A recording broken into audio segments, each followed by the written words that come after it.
Tiff. She's out of something. She's not here. No, yeah, she's out of something. Hi, everyone. Welcome, Julia. Thank you. And we have McKenna coming in the room right now. Oh, there you go. Should we maybe not so you can have a little more space. Okay. Welcome everyone to the Mosier Community School Board of Directors meeting. It's June 16th.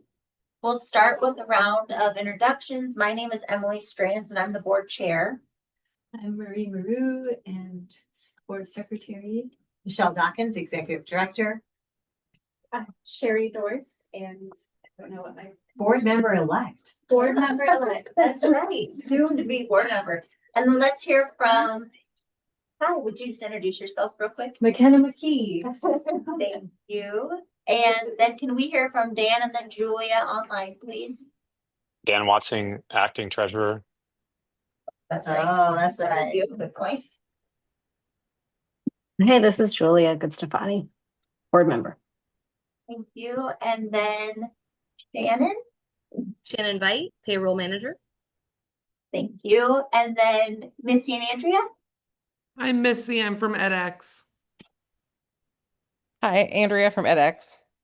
Wonderful. Thanks for being here. We're excited to hear from you. Okay, board members, are there any changes or additions needed on the agenda?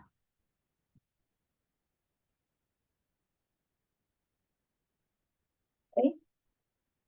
Could we get a motion, please? I move to approve the agenda as presented. Can I get a second? Second from Dan. Thank you. All those in favor? Thank you. Not Julia, not seeing your hand. There Thank it you. is. Okay, motion passed. Good motions. I have not received any pre-submitted public comments. Has anyone else? Okay. Then next on the agenda is approval of a slew of meeting summaries.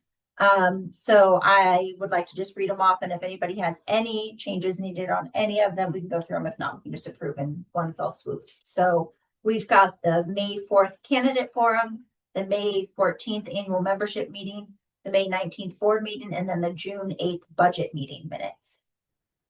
Any changes on any of those? Okay.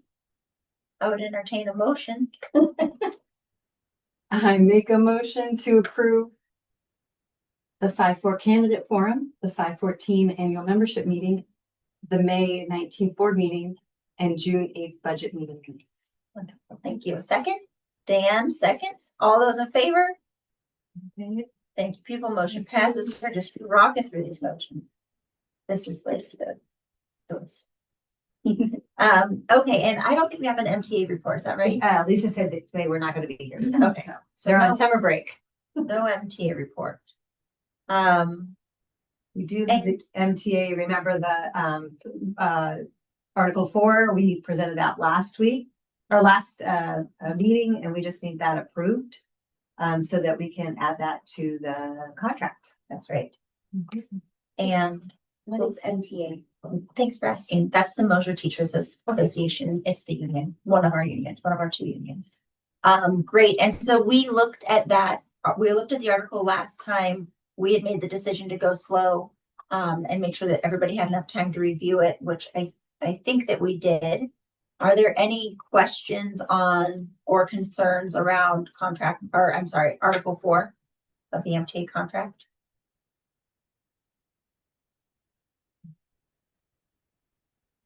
Any conversation needs? Any motion? Go, McKenna. I make a motion to approve Article 4 of the MTA contract. Second? Dan, Dan. there's Dan. All those in favor, please. Thank you. Okay, motion passes. Great. And then Shannon, this is officially the quickest we've ever gotten to you. It's amazing. I'm so excited. All right, let's do it. Business manager updates. So recently completed financial projects. The budget for 26-27 was approved by the board at our special budget meeting. Open financial projects. The fiscal year 25 audit fieldwork is set for first week of August. Our DOE status, lists of funds spent so far in the financials packet, asbestos and furnace removal update and funds to cover. We have funds from areas of the project not fully expended, which have been recommended to use for asbestos and furnace removal in the building. Removal being scheduled for summer break 2026. Invoice number 3 and submitted for review with backup documentation, DOE reviewed and moved to the next approval stage. Board approved purchase of the solar panels for the pavilion. Payroll for May and for the certified teachers for June 12th was reviewed by Michelle and Veronica before being submitted by me. Our current payroll projects include the 403B interest reconciliation. Jeff Morgan with Horace Mann is having a specialist team compile the reconciliation, and we should have an update any day now. Fiscal year 26 budget highlights, our overall budget status. The budget is nearing completion with approximately 92% of the fiscal year completed. Investment earnings. Investment earnings are currently at 53% of the annual budget, generating $60,956.93 compared to the budgeted $115,000. Additionally, unrealized investment losses of $3,551.90 have been recognized. Market performance will continue to be monitored as the year end approaches. DOE and state and federal funding. State funding is performing as expected and has slightly exceeded the annual budget at 100.3%, totaling $2,264,271.18. Federal funding remains below projections at 46% of the budget, totaling $399,680.85 compared to the budgeted $868,248. The shortfall is largely attributable to delays in the solar portion of the project being completed. Local and other revenue.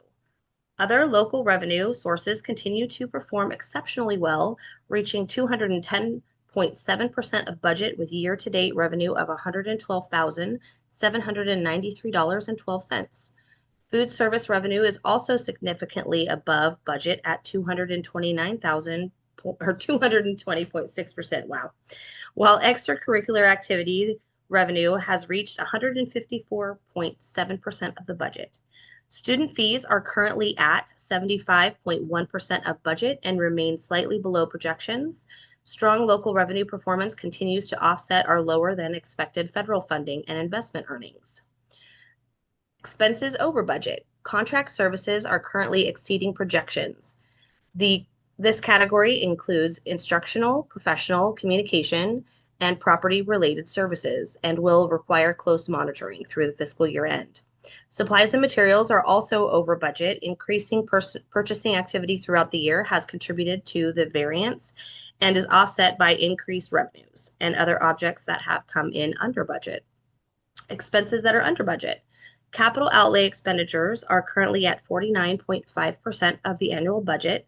Transfers remain well below budget at 6.2%, consistent with the timing of planned transfers that have not yet occurred due to capital project delays. Other objects are currently at 71.9% of the budget and remain within expected spending levels. Our personnel costs. Salaries are currently at 96.7% of budget, while payroll costs are at 94.9% of budget. Combined personnel expenses remain closely aligned with annual projections and continue to represent the school's largest operating expenditure. These categories are tracking appropriately relative to the current stage of the fiscal year. In summary, the school's financial position remains stable. The capital projects expenditures have been moved to other expenses so we can more clearly review the regular ongoing expenditures for the school. Reviewing the net operating before capital projects has a positive $213,509.05. Enrollment and ADM. Interest in the next school year's registration remains strong. Conservative ADM projections for next year continue to be estimated at about 195 students. Reconciliation of ADM transfer or funds of prior years have been completed and are included in the board packet with the assistance of ODE. We also now have a draft prepared for future reconciliations. There is a negative adjustment of $66,304 for the 24-25 school year, but we have a projected refund of funds for 25-26 that is currently a positive $236,083 per ODE rate from March 3rd, 2026. And that is it. Any questions or comments? One thing I wanted to add is the asbestos removal. One thing that we just realized today, we are going to have a plumber. So there's going to be an additional cost. We have to have a plumber come in, an electrician, and we're trying to find someone to, we have to take out this 6,000 gallons of diesel that we have because there is no shut off. That is it right next to the old furnace. And for some reason, the people that with the torches don't want to be torching near diesel, which seems reasonable to me. So Dawn has, we have a plumbing company coming on Monday to help with shutting off everything as best can. We have an electrician coming to make sure that all the electricity near is turned off. And then Dawn is working with the people that we bought the diesel from. They can actually take it out and then they can put it back in if that's what we desire. They're also trying to find if there's somebody that would purchase it. Because we spent, I think she said we spent like 6,000. It's probably, and it's actually worth more than when we put it in. But finding someone to take it is the biggest problem. So anyway, no anybody wants any diesel that's been in that. But we also talked about leaving it in there. So what we're going to talk to the plumber about is there a way or somewhere, or the guy that's with the diesel, is there a way to have a shut off outside and not inside there? Yeah. Yeah, go ahead, Dan. Yeah, I would just say if we ever plan on putting a generator in there, leaving it in there is better. If you leave it empty, then it'll condensate and then water will get in the tank and it can rust. Whereas if it's full of diesel, it's better for it. So obviously you've got to take it out, but if they can just put it back, we've already bought it. The price is higher now than it was when we bought it. So, and it probably will stay that way for a long time. So my vote would be to leave it in there. Well, we have to take it out and then we can put it back in. Understood. Yeah, Yeah. understood. I had a question for Shannon, actually. Or just a Right. clarification point. We had the 80 some odd $1,000 that we owed for 24-25. That's reflected in next, 66,000. or 66,000. Mhm. That's reflected in next year's budget, right? Yeah, And then the 200 some odd thousand is reflected in the year after's budget. correct. Okay. Thanks. Michelle, did you have a sense of the additional cost for this asbestos removal?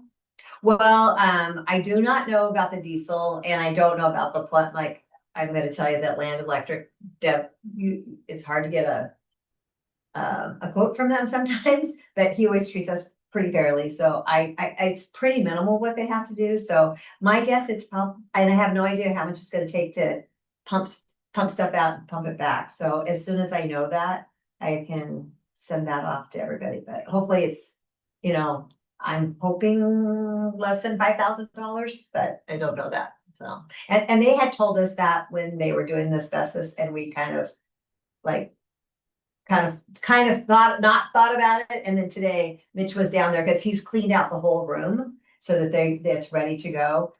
They told us that they could start early, but we told them to just wait. It's going to start July 13th so we can make sure everything's ready to go. Okay, any other questions or comments for Shannon?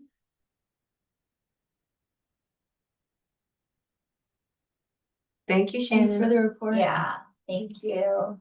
You're welcome. And then we've got Miss Missy, not Misty, right? Missy. Yeah, I wrote her name wrong here. I'm sorry. Missy and Andrea here to present on the work with educational excellence. Do you want to kick it off, Michelle, or just turn it over? I'm just gonna turn it over to them. They're pretty good about talking about the about their program. Hello, friends. Can everybody hear me? Yeah, hi. All right. So Michelle asked us to join you guys tonight. We want to answer any questions about the work that's being done there. I'll give you the 50,000-foot overview of the road we've been on, and then I want to make space just to fill in the blanks that you all have. I'm sure you've heard about some of it already, but your school has done a beautiful job of partnering with your ESD. So your local ESD, Columbia Gorge, started off the work with prioritizing standards. Oh gosh, now I'm going to blank on it. When did we start that? That was June of 25. Yes. And then we started into mapping, which is really a process of laying out those standards. So they first said, hey, what's most important by grade level? Then they sat down together as grade level teams and said, how much time do we want to give those and what order in the school year? And then this year really has been about making those plans come alive, talking about strategies that are engaging for kids. So they're not just sitting there and we're not just talking heads, but they're active in the learning and figuring out what that looks like to actualize those plans. And one of the really brilliant things that Michelle planned as part of that was for them to have individual coaching. So we've all been to professional development where you go and you learn something and you're like, wow, that sounds like a great idea.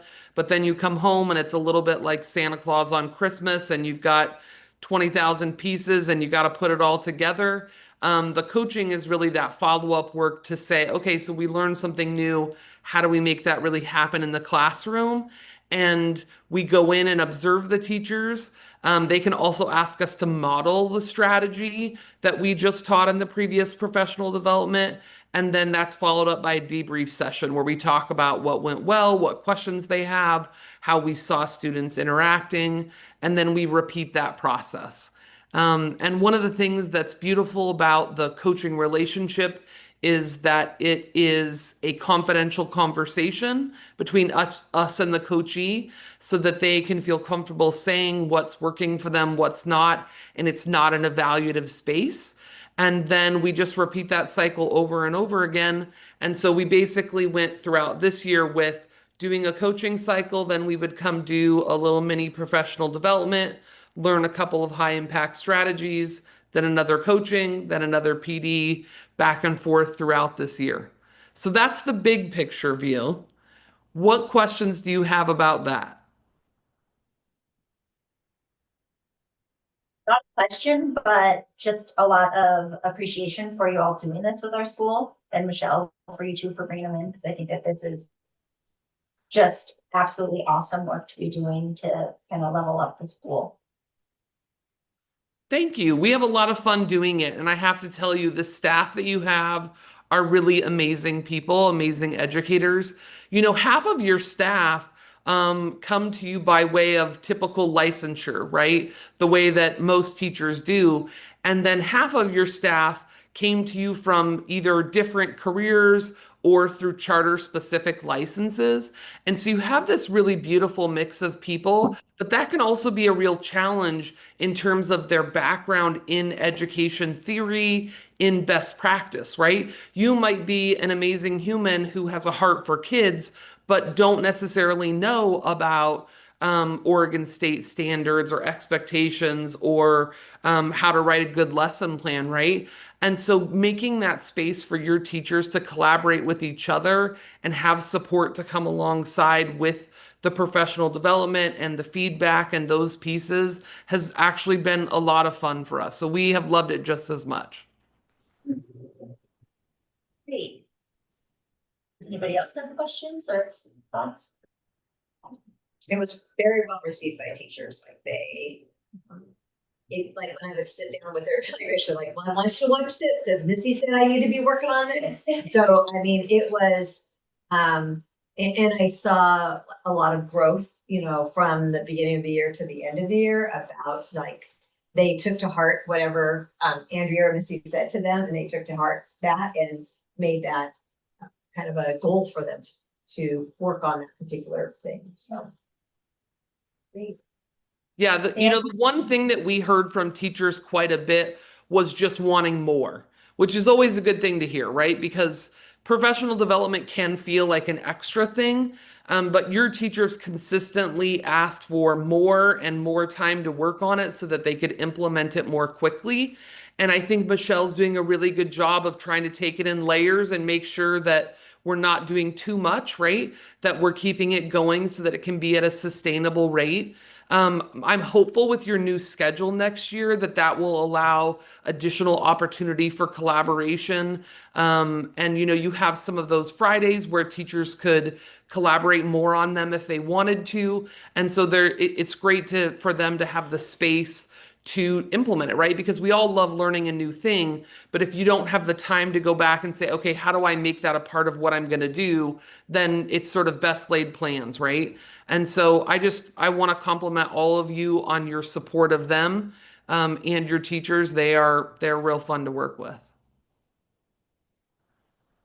Dan, you look like you had something. Did you have something to add? No.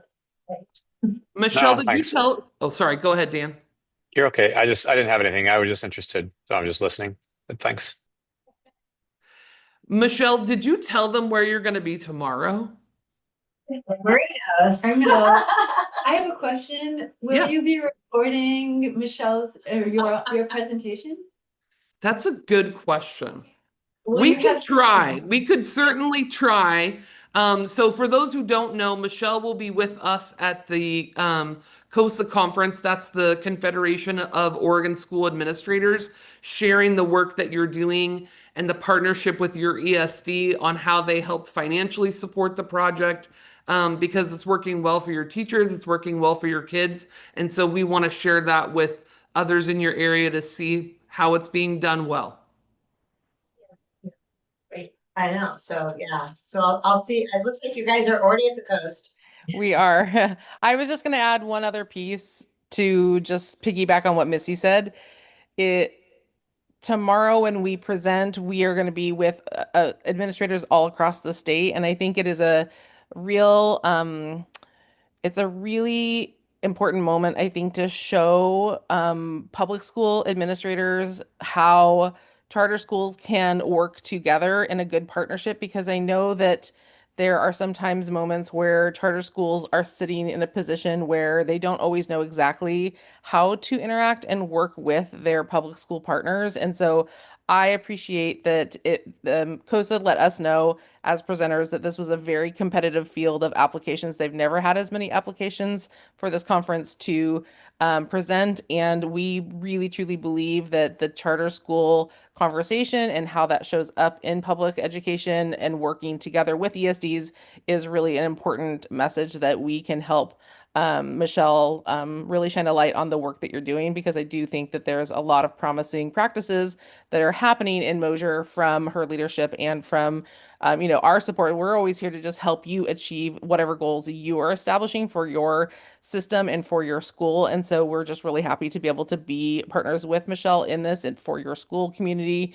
And we're excited to get to sort of brag on Mosier a little bit tomorrow. Right. Yeah, I would love to know more about other schools you're partnered with in this work that you offer. Or are you only working with Mosier School? No. No, we cover a lot of ground. We burn a trail up and down those freeways, you guys. Okay. We have, let's see, in Eastern Oregon right now, we're all the way over to Stanfield. We go down to Central Oregon for Central School District. We're kind of all over the place. And that would be one place I would point you guys to, the Educational Excellence website. You can go on under districts and see everyone that we're working with. One of the things that we believe in strongly is that if it's good for kids, we want it in as many hands as possible. So everything we create and use is open source. And so you can go on and look at the trainings that have been happening in your school district. You can see the PowerPoints, look at the handouts, all that good stuff, but as well as everywhere else that we are and the conferences. So there's lots of good stuff on there. So if you suffer from insomnia or something, you're like, oh, let's go see what edX has been doing. We've been all over the place. Very cool. And another question, will you all be sticking with us next year? Like, do we have more plans for more in the future? Yes, we have a plan. We don't have a contract yet, but we're working on it right now. You know, you gotta wait for all the budget details to shake out. Okay, I would have them lots, but, but it's, there's a price to it, so. And we need to like share this with the ESD, because I haven't seen any money from them yet for next year, so I'll have to reach out to those guys, so. After we give them a shout out tomorrow, then reach out to them. nice strategy, Missy, I like that. Thank you. Oh, very cool. Okay, anything else? Good luck tomorrow. Thank you. If you guys think of other stuff, you know where to find us. We're always happy to answer questions. And if we're in town doing training, you guys are also welcome. It's always more the merrier for us. And I think it's fun for people to see the work in action. So hopefully we'll cross paths again soon. Yeah, great. Thank you so much for that invite. Thanks. Okay, very cool.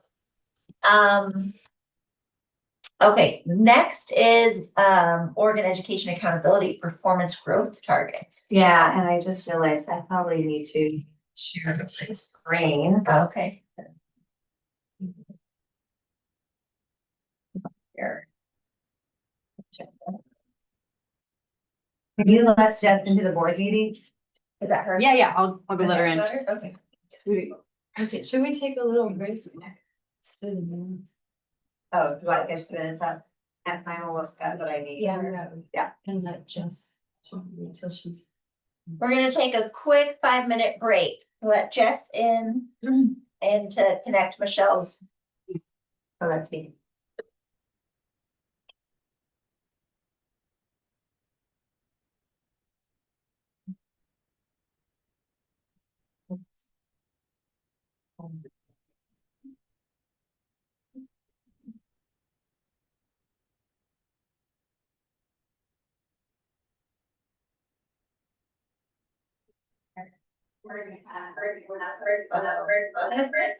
I'll meet us over here. Here, did that work? That did work. Okay. I got it. I got you. Jess. I got you. Sorry, I'm late. I thought it was at 5:30. That was just the last week. Yeah. Sometimes they're at there. 5:30. Is anyone sitting here? No, you're good. Yeah, I thought it was at 5:32, and then Julie was like, is it at 5 or 5:30? I was like 5:30, and then I looked, I was like 5. Actually, like, fireworks. Here we are. Sorry, I'm just trying to log into the. Not letting you share. Well, I'm trying to get onto the dashboard so I can show it to you. Okay. We are currently off and live on. Let me share.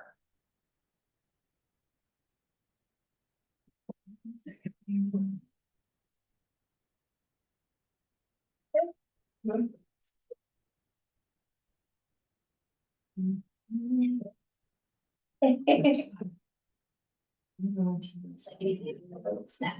There we go. With that back. Sorry. That's about as big as it's gonna get.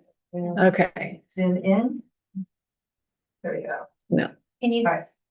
can you press that little caret on the sidebar? I'll let you go away, so we have on the left hand side. Go read the water. Here, oh, Yeah, here, that. there you go. Thank you. Alright. We still can't actually see it, but that's okay. Well, you'll be able to see, I think you'll be able to see this Still? right there. Alright, Okay. I'm gonna see if I can make the screen a little bit bigger here and then. That is really far away. I have to get my glasses. Yeah, it's either Yeah. too close because your neck Yeah. over here.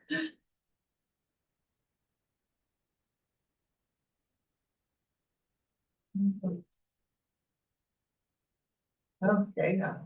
Oh, whoa, Yeah, there we go. there we go. Here, let me see if I can. Oh, there. Okay, that's better. There we go. Alright, at the last, oh, there we go. Yeah. Because she's taking notes.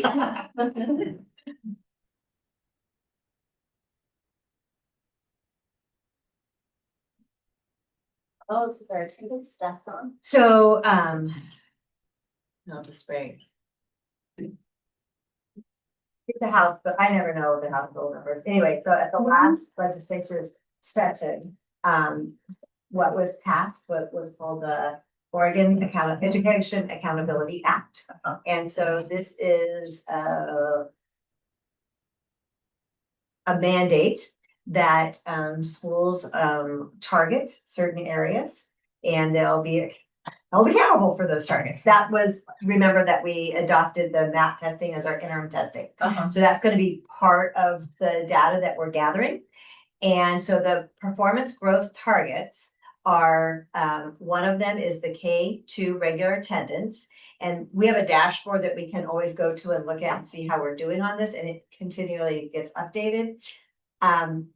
As you can see, attendance is pretty low in Oregon. I think all students is about 73%.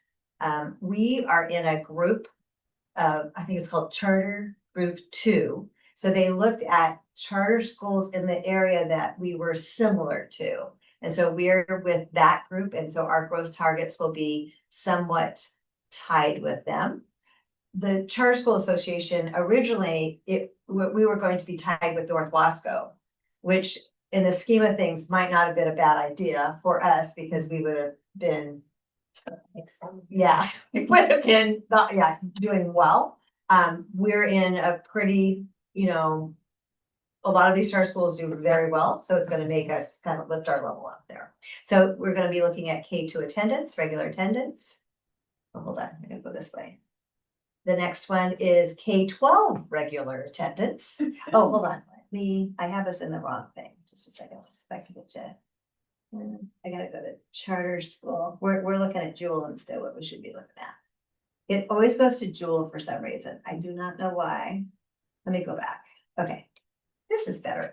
Okay, we're still lower. So this is Mosier Community School. And so all students are here and the combined focal are here. As you can see, attendance was pretty low in 21-22. That's kind of where we were just coming out of COVID. And then it dipped down and now we're gaining some steam on that. And it's because we're putting some effort into getting kids to school. This solid increase. Yeah, and then this is K-12. Now, we are only K-8, and so they take that in consideration. And as you can see, some growth has been done on that one. The next thing they're looking at is third grade English language arts. Now, the crazy thing for us, because we're so small, they're not actually going to monitor that. Dan, can you admit Julia? There you go. And so we're working with the Columbia Gorge GSD. Teresa Peters is kind of walking us through all of this. She did notice that there were a couple of, and they're working the kinks out of, what they're reporting and how we're reporting. But we'll do fairly well on this one, on the English language arts, because our students do pretty, like compared to the state, we're kind of right where they're at. 8th grade math. This is a growth area, definitely a growth area for us, so. Does that say 6.7%? That says 6.7%. And what does that mean exactly? So those are the people, those are kids passing on that. And last year was. That is last year's, this is last The year. year before it was 62%. Yeah, we definitely had some trouble with that, so, and we're talking about that as a group. This year was better, but not a great deal. And then we don't worry about, and these are other schools that are K-12, they worry about this. The other, what they call is the local measure marker that we have. We've decided to do 5th grade science. And as you can see, we also have some, we're above, we're at 52.2 with that and combined focal. That was last year. This year, I think, is a little bit lower. So we'll kind of be monitoring this and showing this a lot to everybody. I'm going to be busy going through all the manuals and how to do it. We're really lucky that we partner with the Columbia Gorge GSD. Teresa is walking us through this. We did notice there is I think it's ELA that we would have to get 95% or better, that's her growth target, which I think is a little bit, when you look at the other ones, it seems a little bit out of whack. And so Teresa is contacting ODE just to see if that is actually true or if they made a calculation there somewhere. I think they're have kind of been scrambling to get this all done for all of the school districts. And we'll be reporting on this probably, we have to have our growth targets in August. So at the August meeting, we'll let you know what we have chosen for growth targets. She has, let's see if I don't think I have that. What we've looked at is where do we need to be by it's 29:30 and where are we at?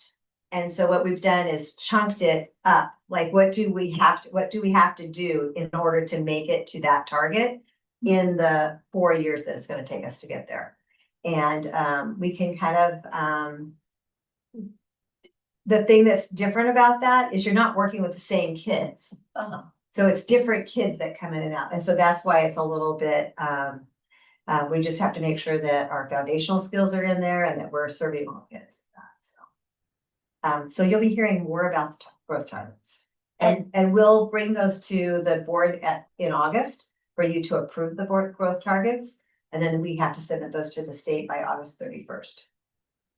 And what does it mean by accountability? What happens if we don't hit our targets or below them? So if you do not reach it by 2030, where you're supposed to be at, they can actually come in and then they'll give you, I don't think they're trying to be punitive. I think they would come in and say, you know, what are you doing? What are you not doing? And how can we help you get there? So it will be interesting because I think if a lot of schools don't hit that, I don't know how they're going to support those schools, but I feel like we should be able to hit most of those targets other than that 95%. Like, I don't know how we would hit that target. That would be, I mean, I think that would be really a hard target to hit. And I still think that, I think there's a mistake in there. And so did Teresa. So we're going to work on that. We are partnered with, a lot of them were like the Arthur Academies. There was a lot of charter schools that were partnered with. Arco Iris, which is a Spanish immersion school on the west side of Portland. I'm not quite sure what the purpose of the clusters. It's just so you have a similar school that you're Maybe going for. Size and It's not like the weird thing is like it's not necessarily size. I haven't figured out how they selected those. But because a lot of them have much smaller and one of them has like 600 kids. So it size didn't seem like it was, I don't know exactly what their criteria was. So they just one day they're like, and here's your group of kids, students. And so come 2029, 2030, if we have met our targets, then they'll provide some support, but any support. We would know prior to that. So I think every year that's going to be the board's job is to like figure out what we'll present to you what the targets will be. And I'll probably have Teresa come and help with that presentation. Then will be those interim assessments that we have, our map growth. We'll be looking at that to see if we're on target. I'm not sure if they're using, I assume they're using the Oregon State test to decide whether or not you met those targets. I'm not sure how they're going to integrate because our students tend to do better on the map test than they do on the state test. And it's because, you know, they have a little bit more time on the test. It's a familiar test. It's in their classroom. They've taken it 3 different times. They kind of get used to what the questions are. it's adaptive. Yeah, in a way, so is the state test. The state test does adapt as well. They're more apt to not necessarily get help, but get, you know, a little guidance in that test. And so I think that we have to kind of learn how to not be giving guidance so that we get a real clear picture of what's going on. We do have it where you can see if the kids are if they're going too fast. Teachers will say, okay, just stop right now and go take a walk, you know, and you can't do we have no idea how fast they're doing the state test because we're not supposed to be looking at questions of that. And so sometimes you get a kid that's on there and the next thing you know, they're done, you know, so I think that the math test is good for us because it does teach kids, some of our kids have never been on a computer much, when they get into third grade. So they do get that practice. They're gonna have that practice now in kindergarten, first and second grade, because the math test will be done at kindergarten level.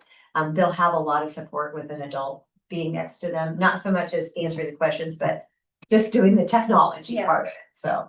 But what I was wondering is the state providing any other support as we, like between now and 2029? That's a good question. I mean, we have support, like, we can go to webinars, we can talk about it. They do have, like, if you have questions about setting your targets and how to set your targets, they will help us with that, yes. Will they help with, hey, we're not meeting our targets? That's a good question. I don't know. Okay, well, that's interesting. Yes. Any questions, Paula? Well, I guess I would just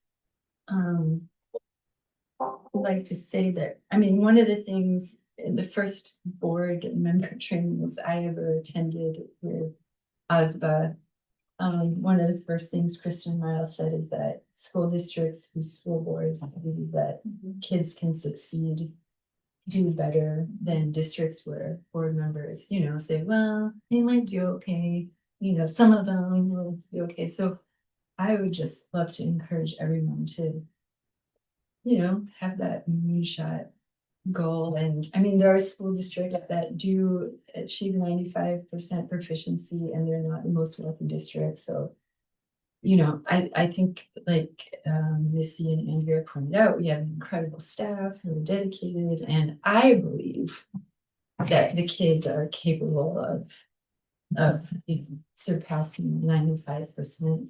I mean, it's not going to be easy, but I think, you've set the school on a great path with the professional development and now maybe longer learning blocks of time in the classroom and some of the early intervention with literacy. So I don't know. I feel like the school is well poised to, rise, and it would be just wonderful to see that happen. That's my Well, I think the work that we're doing with edX is really important to get to these goals because they are, Missy and Andrea had some conversations because a lot of the teachers, like, they're aware of the standards, but actually didn't know the standards. And that we have, teachers often have this, I love doing this unit, great, where does that fall in the standards? Like, is that like, so show me what you're doing. And that's the work that Missy does with them when they plan a unit out. She's like, great, what standard is this teaching to? Because if it's not teaching to a standard, why are you doing this right now? Like, she always has a why. Now, can you do some of those for a little bit, but it can't be your regular diet. It has to, your regular diet has to be, that you're teaching to being able to analyze an author's text or compare two authors together in a news article. Like, those are the things that they have to learn how to do, and that we have to make sure that we are teaching those standards. We're not teaching, curriculum is different, curriculum's out there and it has all sorts of different, it has the whole nation standards in there. We are teaching to the Oregon standards. So we just have to make sure that we're doing that. And, edX is not cheap.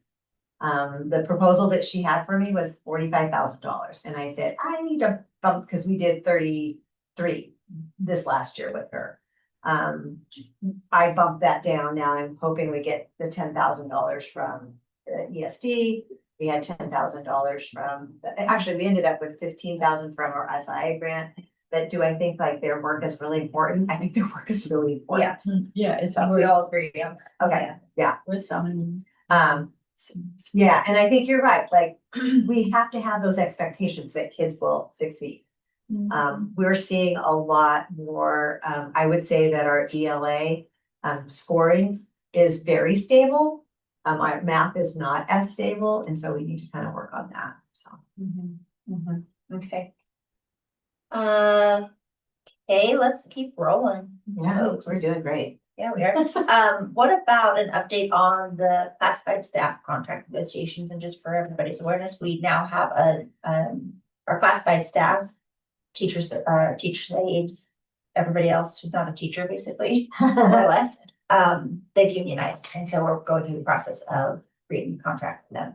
All 9 of our staff members that are, so, and we have definitely, it's different than other schools because they have lots of bus drivers, they have lots of these and lots of that. Often we have one head cook, we have one of everybody and, you know, some instructional aides. It's been a really good, conversation. We've been meeting here. We've had two half like smaller days. We did last Thursday.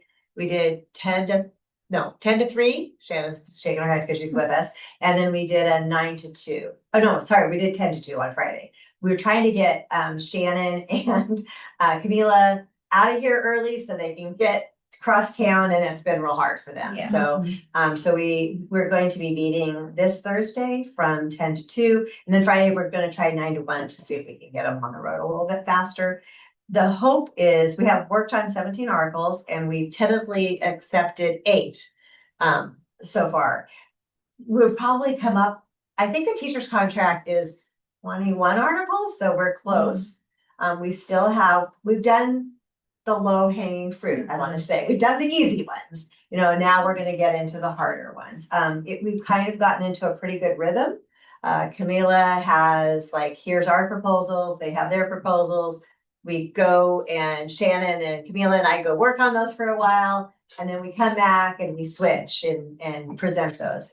And a lot of times we're within just wordsmithing things a little bit and then we're kind of there.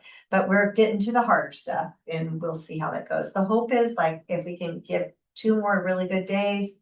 I don't know that we'll be totally there, but we're going to be close to being there. So Shannon, you want to add anything?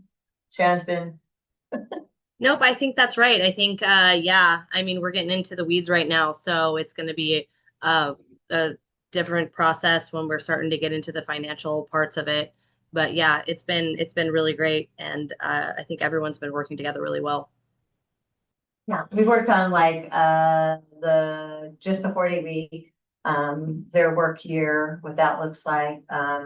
We've worked on grievances, that's a big article to be working on. We've worked on evaluations. We've worked on what else? I'm trying to think about some of the ones that we've worked on. It just seems like we had. Yeah, so I mean, we're getting there, but we have not done salaries. We have not done benefits. Both of those, especially benefits need to be very similar to whatever our team, we always want to keep everybody very similar to what they're having. By law, everybody should have the same healthcare. That's, you can't have, I can't have some great, amazing healthcare and then not have that. So we want to keep everybody similar in that. So, yeah, I think we're on a good roll. So, anyway, Camila's been amazing. So she's a, very approachable and very thoughtful. And we've had a good back and forth with everybody. And it's been good to listen to their concerns. One thing is we're going to be adding them as somebody who, if they want to come and present to the board, we would love to have them come and do their presentation. We will do much like we do with the MTA, where I meet with them once a month. Usually meet with them right before a board meeting to hear whatever they, need to tell me. What they do normally is they have their group get together, talk about their needs or things that they're concerned about. And then I just meet with Lisa and Janet Baker about that. And I assume we're gonna go do something similar to if they're MACE, MACE. What does that stand for? Mosier Association of Classified Employees. Okay, thank you. And do they have who are their official representatives? That's a good question. We don't know. We don't know. Okay, I don't know. So they'll vote on that. They'll vote on that later. Yeah. Okay. Yeah. Right now, pretty much all of them are coming to the negotiations, which I think is great. So that everyone has a voice, but they'll vote on their representatives later on. And as the summer goes on, that group is getting a little bit smaller because they were here, working anyway. And so they came and joined in, and I think that will get a little bit less and we'll see more of a core group and that will kind of come out. But it's been really good conversation, but we have anywhere from people in the preschool, people in the kitchen, to people doing maintenance, to people being an instructional aid. So they all wear many different hats. And so making sure that we're meeting everybody's need is very important. Yeah. It sounds like a great addition to the board meetings to have a classified staff report, just because, like you pointed out, they're wearing many hats, so they can report on, you know, all sorts of things that we may not otherwise do. Yeah. Good. Okay, Thanks. good to keep moving. Yeah, Michelle, you're up next. I am. So So the my ED report, and actually the education about accountability is on this report. And there is a frequently asked question that you can click on and find more information. And you probably want to know about it, so. We are working with Grace Peters and they are due into OD at August 31st. One thing I want to plan out with our strategic plan, I've been trying to kind of go through it a little bit, see where we're at. Goal 1, objective F. We do have a contract with Arts and Education for 1 day per month of art in the K-5 classrooms. And so we've been working on that. So they will come into the classrooms once a month. We already have the date set. Our goal was 2, but I think we're going to start with 1 just to see how the schedule, like it's the new schedule and I don't want to up that. Teachers are very excited about it. So I was talking to one of the K1 teachers and she's like, well, I'm not really good at art, so I'm very excited about that. So that's an addition to the Fridays.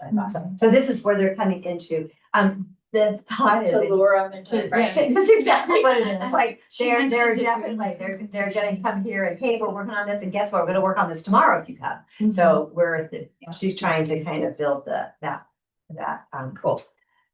Students, and I did put grade levels down for everybody. So right now. I'm sorry, I'm sorry. really quick, back on that. Yeah. How come, and you've mentioned this before, but how come we're not involving the middle school in that? Well, they have their enrichment, which is create. And I think once they get like right now, I'm not sure they have the capacity to do that. Once I did talk to Ms. Sorstad about that, and I think there is interest in it. We've actually even talked about saying if Ms. Sorstad could come on Fridays and help because she is an amazing artist. Right now, I think we're just trying to cover the Fridays and then cover this just to see where we're at. So we could possibly add that, yes. Okay. Because it'd be great to lure the middle schoolers in, right? It would be, yes, yeah, I agree. We ended the year with 180 students. We started with 190, so we had a couple of people move. We did have some kids kind of move in, move out. That's where we ended up with. Daphne made me understand that pretty soon in July, I'm probably not going to report on what enrollment is, because what happens is when kids are moving, like we get records requests, and so it goes down only to when we start enrolling kids go up.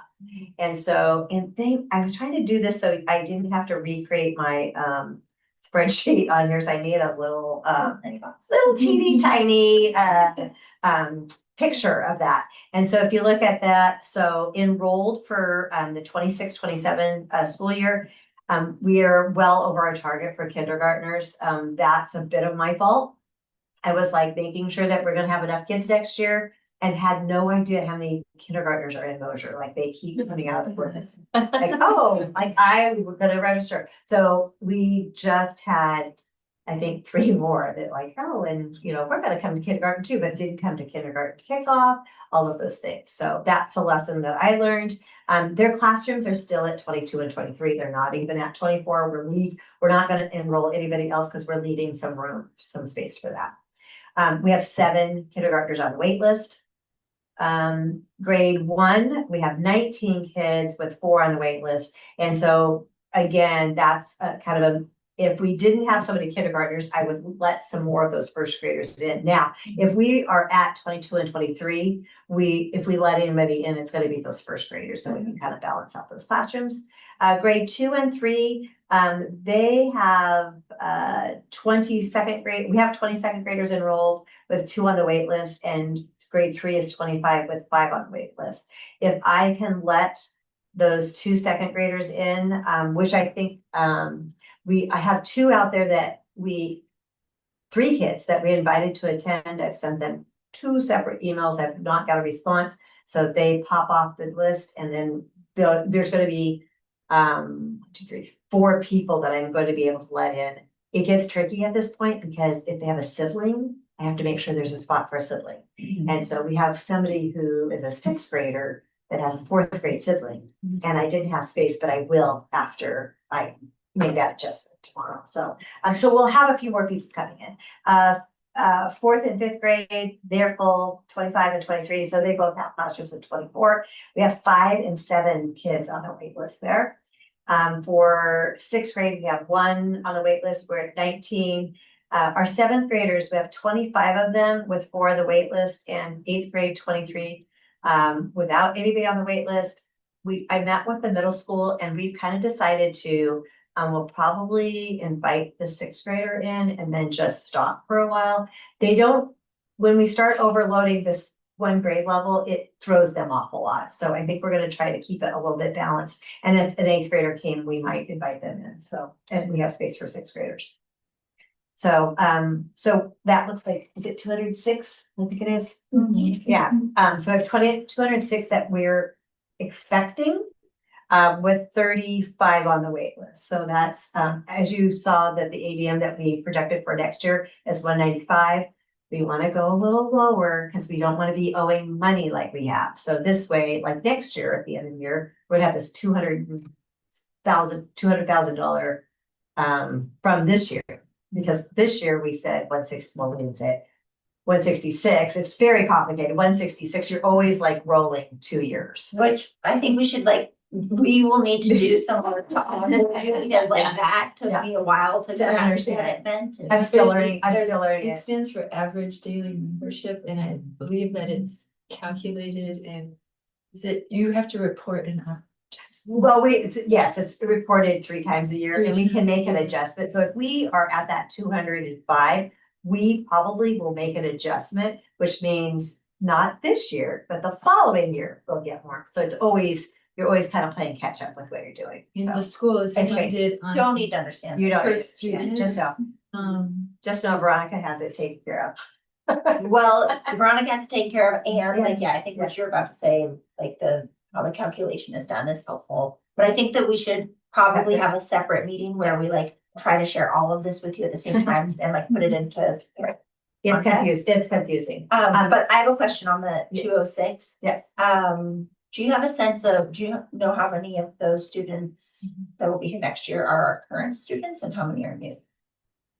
Well, I can tell you that just a second here. I'll tell you how many kids we let in about that. Sheets, invitation. I also do want to tell you, like, this current year, we're at 52% come from, is that right? Did I write that down? From out of district, and 48% are in our school boundary, which is Wait. so we have 48% of our kids this year live in Mosier. Live in Mosier. Oh, and in 52 Mosier. are And 52 are from either North Wasco or Hood River. Like Hood River, we have 5 families from there. So most of it comes from North Wasco, which actually is better than I thought it was. I thought it was a little bit more wonky than that, but it's When you say 48% is from Mosier, is that from like within our Mosier? our boundaries. So that's Zone they one, count- Zone one. so if you live in the Mosier boundary, which is Zone one. Zone precinct 1. 5. you don't have to apply to attend. You just get to say, hey, I'd like to come to your school. So those are the people that we have to kind of leave spaces for, and we don't know, like if houses are turned over and some young family buys them, then we might have some more kids coming in there. So anyway, And then the 52% are from outside of zone 1, which is mostly North Wasco. mostly North Yeah. Boston. So, I was here, hold on, I can tell you, I gotta make sure I said the exact same thing. Yep, so 48% are in our boundary, 52% are out of our boundary. And 2 we're not sure of, not 2%, but 2 kids we're not sure, like Daphne wasn't sure, she was trying to check on, because there's a weird like edge to our boundary, and so she was working on it. So, but that's close. I mean, I don't think that's gonna change the percentages. So are you able to see who is, because North Wasco is still considered, I would consider it an in-district. Well, I would say in our And boundary. Hood River is out of district.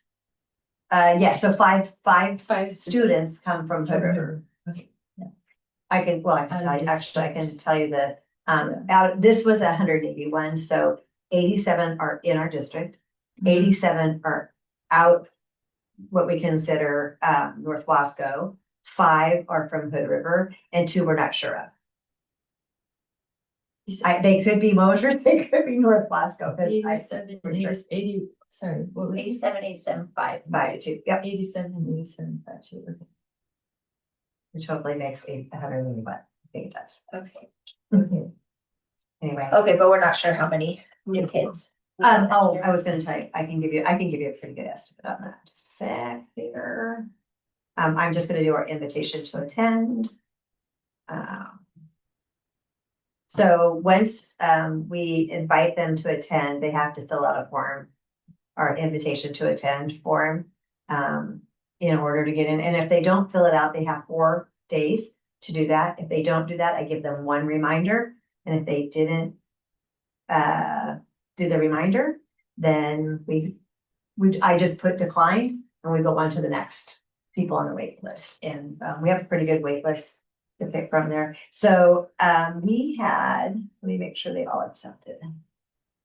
1 decline. Okay, so we had 43, so 42 are new. Now remember, well, not 20, I'd say 15 of those are kindergartners. That's where we get our majority of our kids from. Thanks. All right, curriculum. Dan, you're back. Question? Hi, Dan. Dan's back. I would just go back to the discussion about ADM, because a lot of people have questions about that, the ADMW, the weighted average, and how they calculate the school funding. I'm happy to talk about that more offline if people want to, but I've watched it for a number of years, and so I'd say more familiar than most with it, and just understanding how it works and how they make their calculations.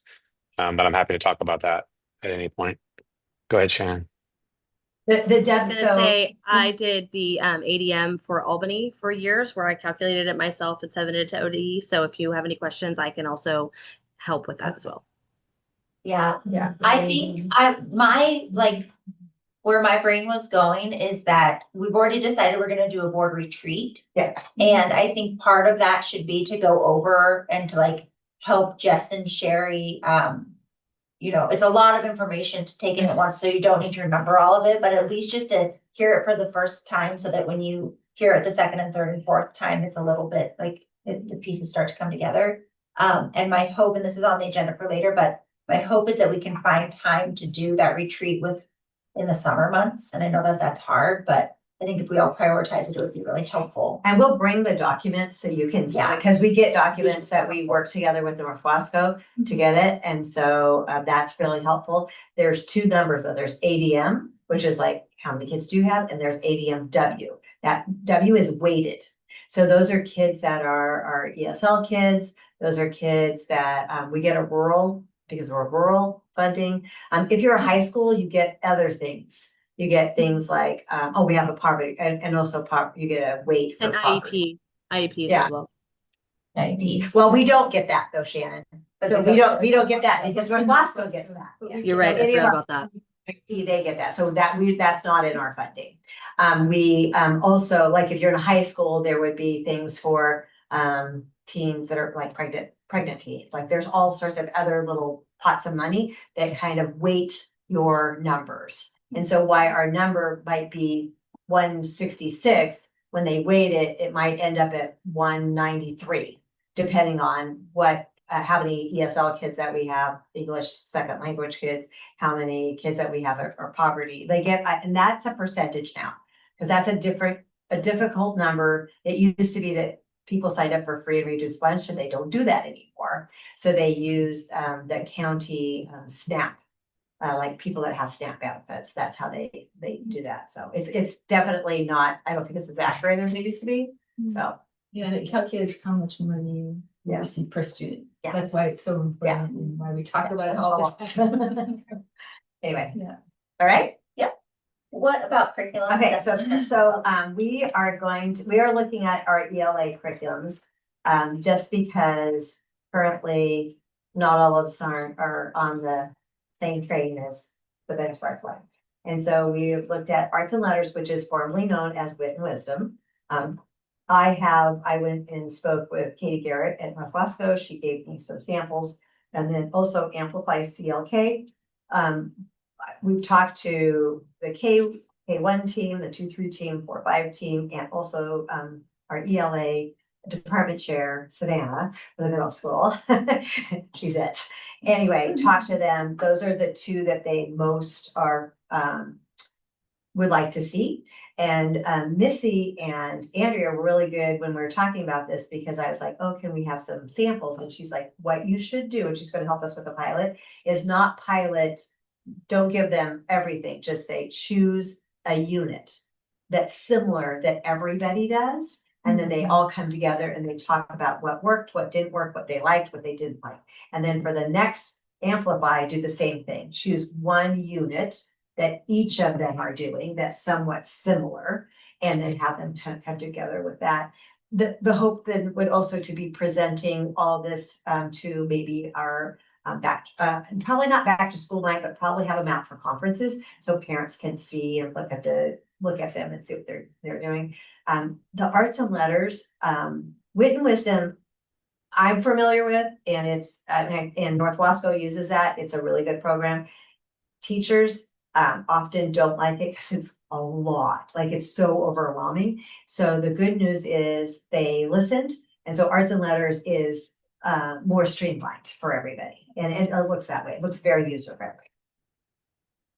So we'll pilot that, discuss the pros and cons of that. We'll do a presentation probably to the board in January, February, and with a selection being in March or April, and then that adoption would be for the next school year. Middle school teachers are looking at National Geographic Social Studies curriculum to provide guidance as they begin their second year of multi-age class base camps as the team of 3. We currently do not have any curriculum, like they don't have any. And so Savannah's been the team's been kind of making things up. I think to take some pressure off of them is to say, here's some curriculum. National Geographic is it would be a good curriculum for the start with. I've heard really good things about it. Our ELD uses National Geographic as that. Savannah has kind of looked into it, and we would just give them this year just for that. And then we can look after we're done with ELA, then we can move to social studies curriculum for everybody. A lot of social studies curriculum is in the ELA curriculum. So like with wisdom, they put in a lot of social studies, they put in some science.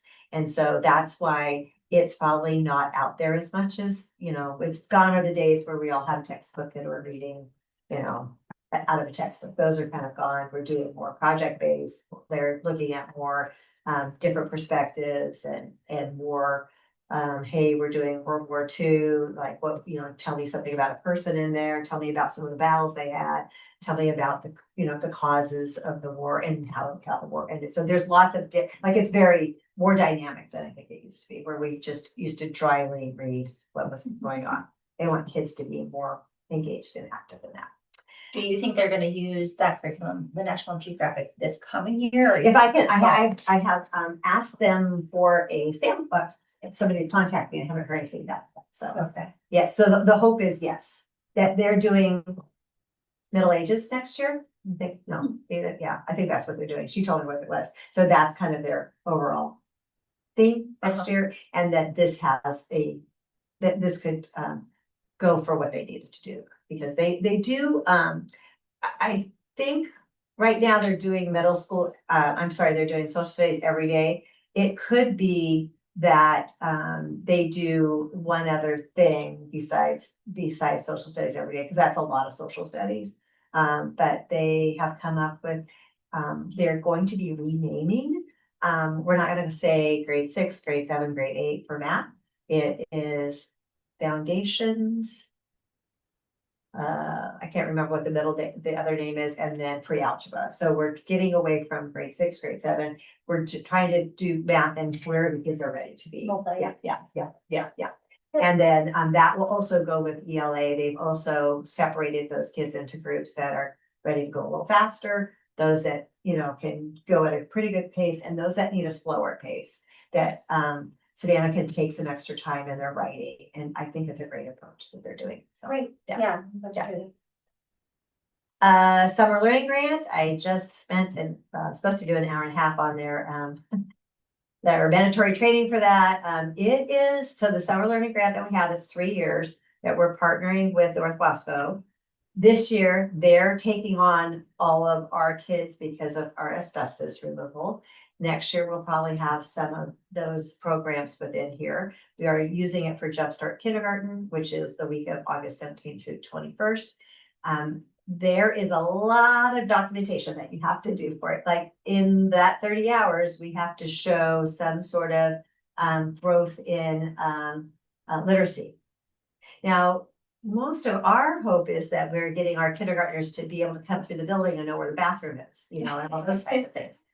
What we have done in the past was they have done some assessment at the beginning, and then done like some, not like, again, they're not really ready for academics that first week, but we do like some letter recognition and all of that, and then we assess them at the end of the week. So I wish that ODE would rethink their just like that part of it, but that's where we are right now.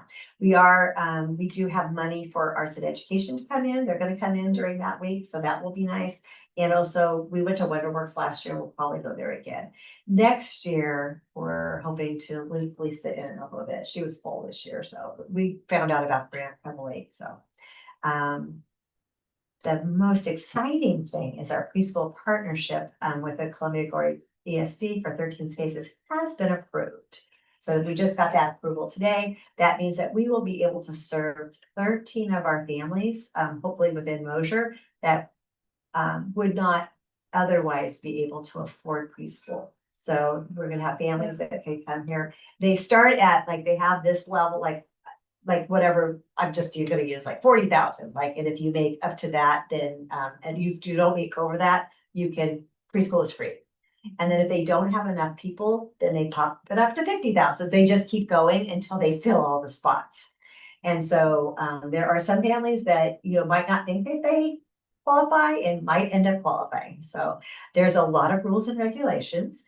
The nice thing is Columbia Gorge ESD is going to be doing all the administrating. Really? So yeah, that was huge. The other good news is because we are actually going to be bringing in more money than, because I think it's about $1,100 a month where we're charging a little less than $9 for the 4 days a week, that we're going to actually be bringing in a little extra money. But the good news is we'll be able to use that. We have kind of what you can and cannot use it on. We could charge them rent.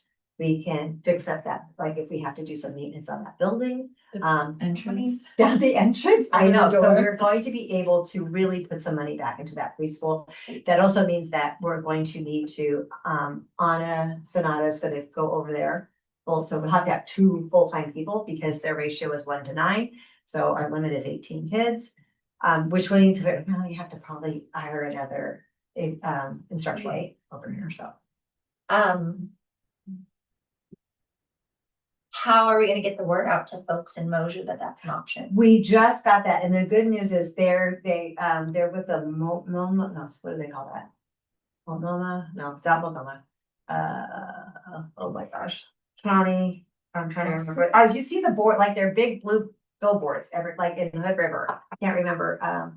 It's 3 Rivers is what's doing it, and so they will, like, we're already on that list, and they will work really hard. There are already families that are over in Mosier that travel to the Dalles for preschool because of the preschool promise. So those families will now get to stay in Mosier. Oh, that's awesome. So that, I'm so excited about that. And that all happened because they were at a meeting with, Krista was at a meeting that we were doing a transition to kindergarten meeting. And she was so impressed with Becca. And then we showed her the preschool. She's like, you guys need more kids. I'm like, yes, we need more kids. So, That's so good. very, very excited for that. Yeah, it's very cool. I've already talked about the MACE negotiations, MTA. We didn't actually meet. It was too busy at the end of the school year. Everything seems to go on that. I do want to just briefly tell you about the principal search. It's still in process. The committee has kind of gotten down to about 2 candidates, and we've invited one candidate for tomorrow at Thursday. No, we have one on Thursday, Kendall, 3:30. And then our other candidate will be on Tuesday, might be Monday, but it's on Tuesday at 3 o'clock. So we were doing the morning, and then Savannah's like, I think more people will come if it's in the afternoon, so we're gonna see who's gonna come, so. And everyone's invited. Yeah, Board and we staff. invited, we invited all the staff and the board, so, please come and meet them, they're both, and they both have, I think they both have different skill sets. And that we just have to kind of find out what is gonna fit best for Mosier, so. And you know, it's hard because you're meeting online, so having them come in person will be really good for us. One is in Sandy, one is in Central Oregon. Emily was good about asking questions like, hey, would you move here? Give a long commute. Yeah, it would be a very long commute, so anyway. Safety drills, we are gonna get those all scheduled for the 26-27 school year. They have kind of changed just a little bit, so I'm gonna make sure that's happening. I don't know, that gym projector, we were like, he was supposed to be here 2 Mondays ago and he had surgery and I don't know, so I'm gonna send it out again to the universe and hopefully he is gonna give us a deal, he said, because it's taken so long. Asbestos work begins, and we've already kind of talked about that. Painting, we're just putting on that hold. I did highlight kitchen design. We may need to increase the urgency on this project. As our kitchen crew was thoroughly getting stuff ready for closing the kitchen up, they found a lot of rot in the kitchen on the counters, and they're very worried about them collapsing.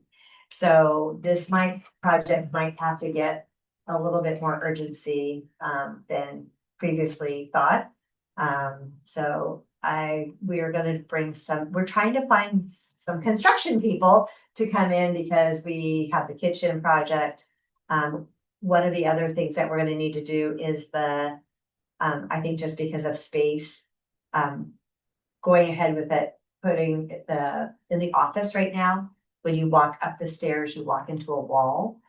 We had our plan was to actually get rid of those 2 things and just extend that wall, so it's 2 big long spaces. And so you walk up the stairs and you meet Daphne, so she's directly looking at you, and she can then that way kind of look at what's going on in the foyer part. And doing that, we just need someone to make a wall, like get rid of the wall, make a wall. So Dawn's working, that's really hard to, like, we've reached out to several people and just are not getting. Yeah, so if you know any contractors that can build a wall, let us know. So we're looking. And it's not a structural wall? No, and so Dale told me that at one time there was no walls in that, it was just one big room. So, and we did have our IT people look at it and they're like, yeah, just like, they told us like, take the Shannon's door and then there's like that kind of crazy little study hall space, which seems weird to put kids in there. Getting rid of all of that, having the wall, so you'd have a door that would open into the left side of it, which then would be Shannon and I would then share an office a little bit because Shannon's just here a couple of days. And then on the right side, you'd walk up, there would be a counter for Daphne instead of her being kind of tucked in the corner. And then she'd have a little bit more space to do her thing too. So it needs to happen. We're a little bit out of space right now. So we're trying to put Lisa into my room because Arts and Ed's are gonna want to use that space a little bit more. She also has, she has the kids that often are having an emotional thing or have things that are highly confidential. That's not a highly confidential room. This is better for her, so. And then the calendar, I did have to update the calendar only, and I did bring it to you guys to check on it. It's because June of 2027, the Monday was the wrong day. It was like the 29th and it should have been the 28th. So when I met with Becky Beeks and Sandra Harris from North Wasco and Amy Hampton. We were making sure that the North Wasco people have the correct amount of hours as, and will fit into our calendar, and that's all been taken care of. But when we're doing that, Amy Hampton's like, that day is not correct, so I just changed it and updated it, so it was really, was just an error, so it wasn't like I changed any days. We're all set for arts and education for all 17 Fridays, they're very excited. We have a lot of kids expected, and so we're going to bulk up, I know, we're gonna have three artists coming on those first 4 Fridays. And then we'll also have Let's Get Out. She can do 40 kids. And so we're gonna we're gonna have a meet together. Yeah, and we're probably gonna help. Now I looked at some of those kids that their parents signed them up, and I'm like, some of the middle schoolers like, I'm not sure they're gonna actually, like, it surprised me. That's like great, though. Yeah, it is really great. We'll see if they come. Let's But- have that attitude. I know, like, they're gonna come. Anyway, so we have we had like over 90 can learn students. I should say, we didn't have 90 students expressing interest. We had 90 moms or dads. Their kids attend.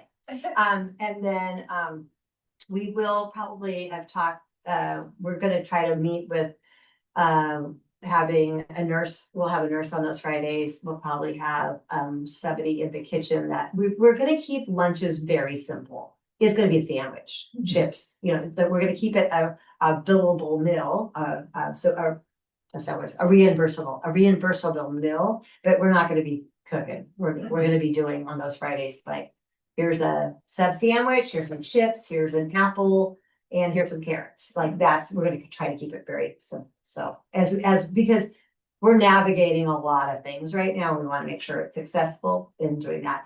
We, talking to them, we absolutely need to have people sign up for that. We will do that in August. We'll send it out, like, who's gonna sign up for this Friday, this Friday, this Friday. We're gonna do it in the groups that we had. And then it's like going again to a wedding. You RSVP and you might not come, or you might have people that show up that didn't RSVP. We're gonna be okay with that, but it just gives us a number so that they know the materials they need, they know how many people they need. We're probably gonna need a couple of our instructional assistants attending as well. That might be an opportunity for some of them to, if they've already worked the hours, to get some extra time. Extra money. If they prepay, they will come. Oh, They're not so we're not paying. Oh, you're not? No. Oh, that's right. Yeah, okay, so. And we talked about doing a fundraiser for, like, offsetting the cost, and I think we've decided that, yeah, and it could be, like, Savannah did a great job at the play. She had QR codes everywhere, and we took in some money for that, so that was really nice. She was able to we fronted her the money to buy better costumes, and so, then that paid us back for that. So QR codes are really great because it's, you do it on your phone and stuff like that. Yes, We've got Julie out there. she's got a hand up. Hey team, I was just going to say that Fridays are also an opportunity for volunteers. They're often for working parents. There's sometimes a little bit of additional flexibility on a Friday, and I have spoken to a couple of parents who are interested in supporting the artists that are coming, and I think I've heard openness from Arts and Ed in having volunteer helpers. So that might be something we want to include in later in the summer questions, in the same way that we do for field trips. If we think we have a high number of just inviting parents that might be interested in spending maybe not the whole day, but like the morning or the afternoon, and have kind of parent volunteer shifts if people want to. Love it. Yeah, I love that idea. Sure. Are we asking parents to sign up like for the whole year? No, just like or- probably a couple at a time. So yeah. Okay, so we'll have like sign up for this chunk and like. Yes. okay. Yeah. And I think we tried to kind of do sessions so that they could do like themes for the art is what they had in mind. And so I think it might be for the first, we're gonna have to sign up for September, and you have to sign up for September, which is 2 in August. You have to sign up for September for October, you have to sign up in September, like we can kind of keep that rolling, and I think that once we, that's an education thing that we're gonna have to do it back to school night. Yeah. Like we can have, and if they're, like, if you haven't done it, here's a computer, go ahead and sign up right now. Here's a QR code, oh, I love it, yeah, here's a QR code. So, cool. We have Mosier Fest that's happening on the 27th and 28th, is that right? Yeah, anyway, whatever that, is it just one day though? I don't think It's just the 27th. It's just the 27th, I think it's just the 27th. And they have kind of made a list of things that they would like to have, like the mode and things like that, so Mitch is working really hard on that. One other additional thing I wanted to talk to you about is Made for Mosier. We have now a giant car. I think, Marie, like, we've looked at Mitch, Dawn and I were looking at, like, where are we gonna put it? Like, it's big. Where would we put it? I know that the desire is to have it stay in Mosier. Marie had the best idea I've ever heard of. Marie, wanna share that idea? I love this idea. I thought it could be attached to a planter, maybe by the skate park, which, probably would look nice with some planted.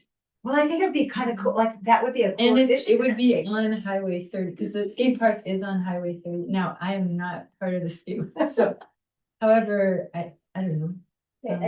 Sorry, a giant what? So there's a. I can show it to you on the way. That used to be on the outside. It might have been real one time, it's a half, it's a It half. was a real car, like James Dean would have driven this. Porsche. Like a real car that was sawed in half, like it has, like. There's wheels, like, there's wheels and everything. Yeah. And And then then we it down. and everyone was sad. And then at Made for Mosier this year, we had the community paid for it to be put up at the middle school was Yeah, what was communicated. yeah. Missed that. I And just don't know, like, where, like, if somebody could tell me where that's gonna go, because it's big. Oh, Dan's And- back. Oh, go ahead. Dan, are you gonna put it up in the Dan middle wants school to. for us? I just want to give some history on that. It was so that was Route 30 there, but before that it was a Porsche repair shop for a long time, which is why that car was on the outside of it. So a guy named Steve owned that a long time ago, and it's basically the side cut section of a Porsche 356, which is like a 1960s car. But yeah, just the context and the history of it. So community members donated money for it to not be thrown away? Yeah, Or well, recycled? yeah, to buy it to be put on the gas station at the To make money at for the middle school, however, And yeah, it's not practical for the school. It's not, it's like, Mhm. it dangerous. Might actually be dangerous in a way. yeah, when Bob and I talked about it, what I understood is they just didn't really want it to leave Mosier. Right. And Who's so they? the people that were, I don't know, Bob. Okay. Like, I don't know who they was, like, it kind of was sprung on me like the day of, like, Yeah. maybe a couple of hours before this happened. And so I was like, I don't know, like, I had no idea, I didn't know the background of it, I didn't know, and Well, do you know some more about that? papers showed up and Casey was like, do you know what to do with this? And I was like, I don't know what to do with it. And then she said, go ask Bob. And I gave him papers and he got real excited. And then he just said, I've got a great idea. Yeah, how do you feel about this idea? I'm like, I don't know, you know. Do I think it's a great idea for it to be on Highway 30 somewhere? Yes, I mean, it sounds like the skate park is kind of the place to be right now, and that just seems like a kind of a cool place for it to go. I don't know, I was gonna reach out to like somebody at the city. I don't know if it So would be Andrea. I think Ian is already working on that, but he talked to Bob about this idea. Okay. I'm not sure what Bob said, Mhm. but it's already kind of like training Okay. it to whoever it's supposed to get to.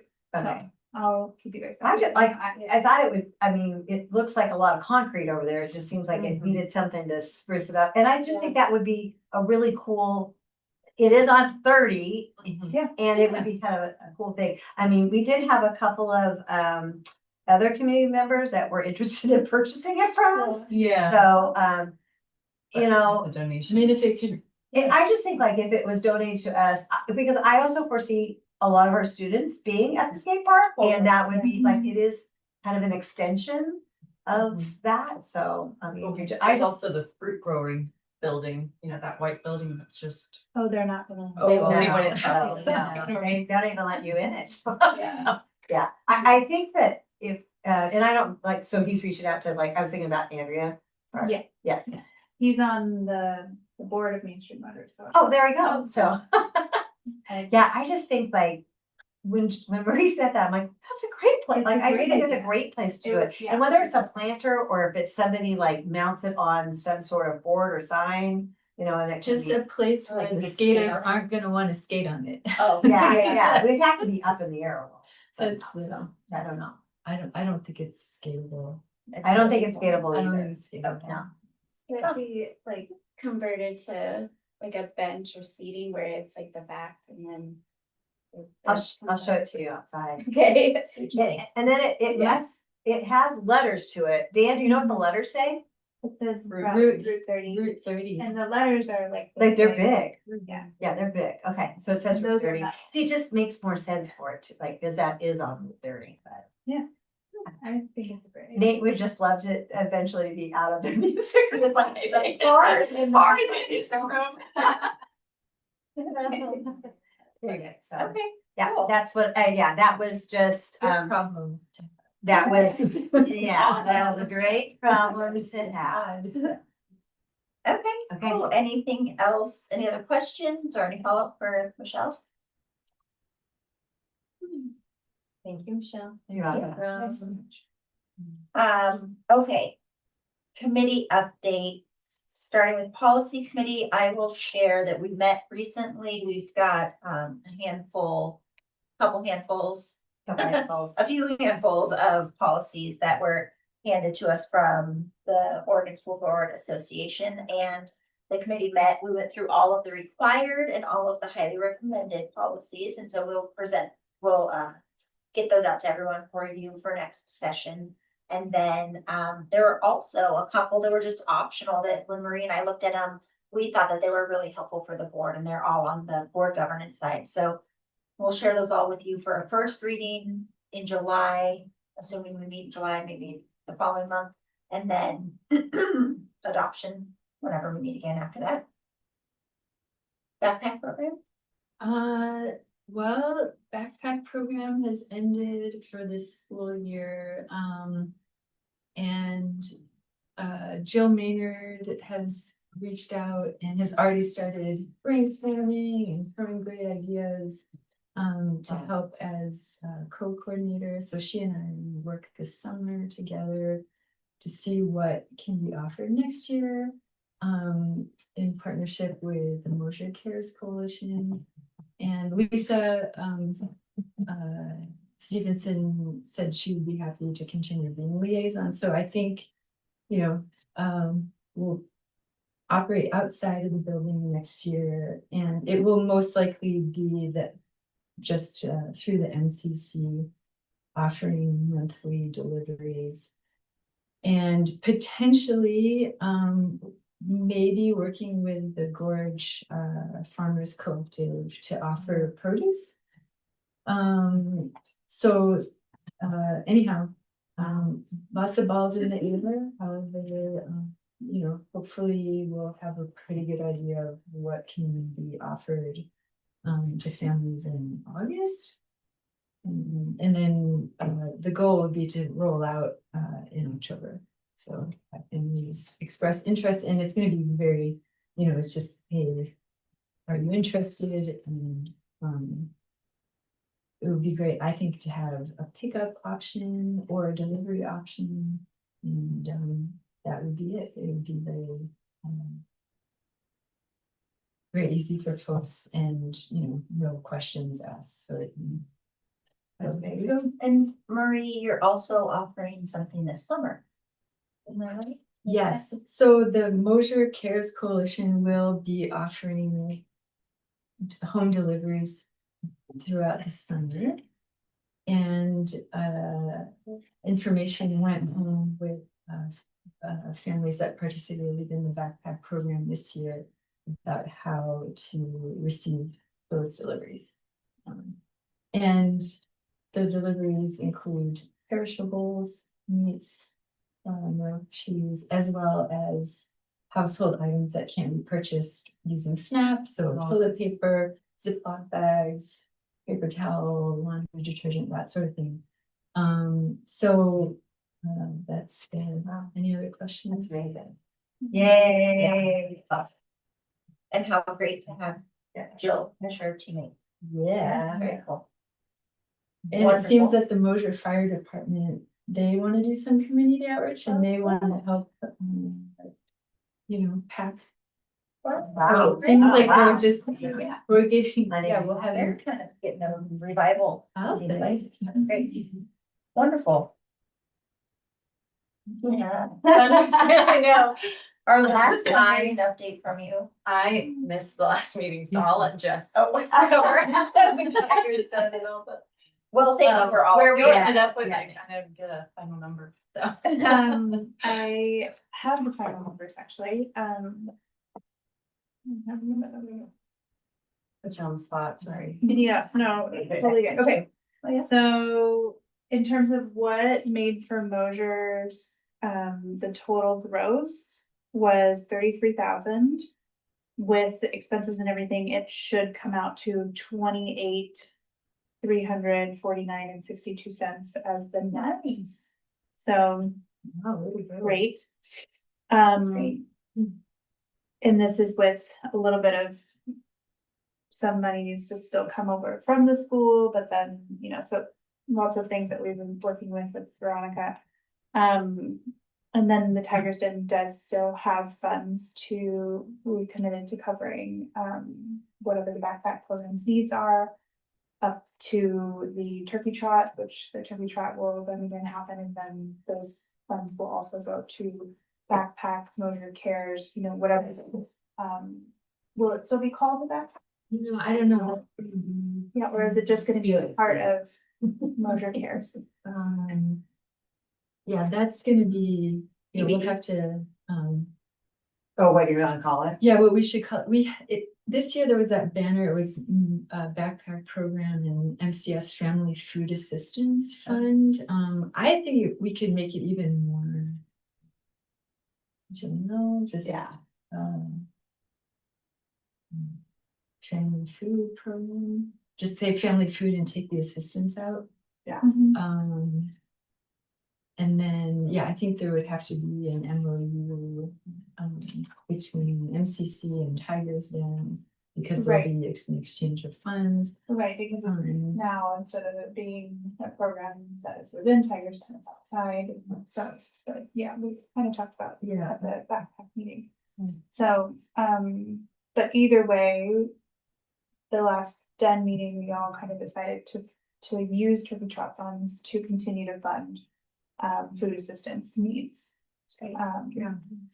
So. And like a really good use of funds, I feel like, thanks. For Thanksgiving, right, exactly. It seems right. Yeah, and people they were really excited to donate to that. The day of, they were, well, what is this going for? And they were really excited to hear that, so. And what other things are we wanting updates on? Any other? That's good. Yeah, that's good. Okay.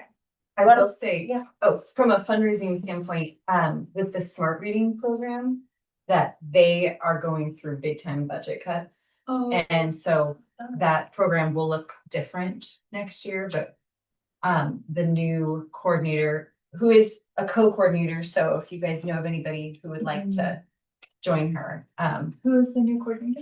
her name's Polly, and she's one of the volunteers, and she's the one who pushed it. A community member. Yeah, Not even with the kid in the school, that's that's great. right. And she's lovely, however, she knows she can't do the whole thing, so she needs She needs a a co-coordinator. Has she asked Faith? Is it Faith part of the program? Yeah. also? Well, she's a volunteer, and all of the volunteers that were currently with Smart were asked and Okay. thoroughly asked, and we're happy with their volunteer spot. Got it, okay. And so I think that's where Polly would rather be as well, but she wants to see it keep going. And so, but because of their budget cuts, there's gonna be like half the books and all the thing, and so it'll look very different. So whoever does take on that role will help craft it, so. Okay. Thank you. I may have one more thing actually, in terms of fundraising, were you meaning about the? I was on part, I had to do something else. So instead of Scholastic Book Fair, there was just a lot of, they sent a lot of weird ugly books. Yeah. And then a lot of like plastic junk, and, it was just, and then the teachers ended up having to pay like astronomical amounts in shipping Yeah. for what they receive. So the whole idea was that the teachers get books for their classroom. But Miss Bettinger said that she paid like $140 for shipping What? for the books that she received, and the books that they are allowed to use their funds on is a very small amount Interesting. of books. Yeah. So it's not a great It's not program. worth it. Yeah. Not a student forward program. No. Yeah. It's not an education. We're making money. Profit, yeah. Yeah. It's a Yeah. for It's going- profit. Definitely in favor of not doing. Yeah. So what do you think? instead? So we're doing an entirely different book fair fundraiser, and it will include the readathon. So it'll be readathon in the same month as the used book sale with hopefully Dan, if you want to ask your mom if she wants us to do that. Yeah, he's on it. Yay. So we thought we would do the used book sale and then have like another book fair with the local bookshops, so Ascocoma and the one from Ladow's, and have them come out to sell books or set up a table or something like that, and then see if we could get something for the teachers that way. So the whole month will be different, and we're thinking, Sarah Grace was talking about something with the Iditarod. There's a cute little name for it. I did a read. That's what I it did is. a read. That's Yeah, neat. so it follows the Iditarod, but You have it's to just read and get reading, to know. exactly. Cool. So more on that, but so there will be fundraising in terms of the used book sale, the local book fair, and then also, readathon kind of things. So it'll be a whole like reading month. Nice. I like that. The Yeah. bookmobile always said that they would come, but we have to give them a year's notice. Okay. So- I will call them tomorrow. Oh, cool. I just really think that that's creative and fun and fits the culture of a charter school a little bit better to shift probably from Scholastic into like this more creative, local and Yeah. individualized. And we all love these local spots, and Yeah. and Scholastic just, I didn't realize like how not good it was for the school, for the teachers, and the teachers just were like, yeah, we're not getting anything good out of this. Yeah, cool. It was very frustrating for them, and then there was money, so Sarah Crease I said, just order a bunch of nonfiction books, and like when you get them, they're just not quality books either, so. The charter school, the smaller part of Corbett, they opted out of Scholastic, and there are also some online option things that you can do that are, Okay. that you get money towards that, so I can reach out to them too, but Oh, yeah. I just think that there's gotta be a different way. Yeah, we got it. That's a good idea. Dan had something. And I just found with our kids, at least as a data point, that it was all focused on the little trinkets that came with the books and less on the books themselves. And so that to me was a major bummer, because like we're spending money on things that they don't really gonna read, or they're not really that interested in. They're interested in like what necklace or little trinkets coming with it, rather than a book that we're going to read or something they're really interested in. So like if we can somehow get away from that, that would be awesome. Yeah. We had this discussion. Battery soon. Uh-oh. Okay. Well, we just need to, no.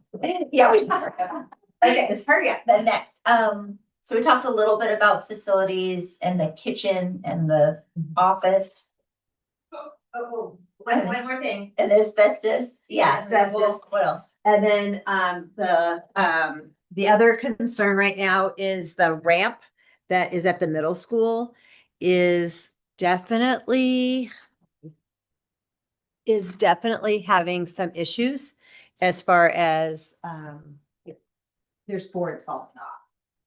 And so we either need to, and I told Dawn, she looked into having originally like the kind of more of a metal one done. she told me it was like 9,000, but that's not true. It's a lot more expensive than that. So I told her she did get a quote on it. I told her what the price of it right now. We just need to find somewhere that can like, like the one we're near this host classroom where it comes together. It's not actually even screwed in together. So that's why she puts the recycling bin right there. So the kids are not hanging on it. And it's gonna need a little update. So, and at some point it might need to be replaced. So Okay, I just but for wanted now- to put that, yeah, we're gonna try to piece it together for another year or two. So. Okay. We talked Tigers Den Garden Committee.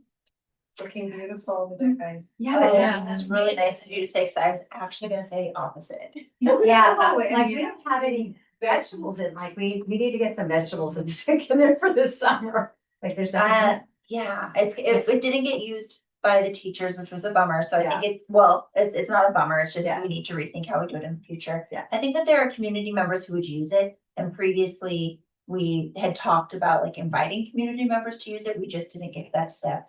There's also, I mean, some of the beds are just already falling apart and not looking very good. So it might be worth just kind of walking down there someday and looking and seeing like, should we pull this one out? Should we get replacements? Should we just, have more, or not have a bed there, but have more of a berm? There's options, but some of the beds look pretty funky the way they are. And I think that we could make it look more inviting and invite more people to be part of it. So that is not for this season because the gardening season is begun.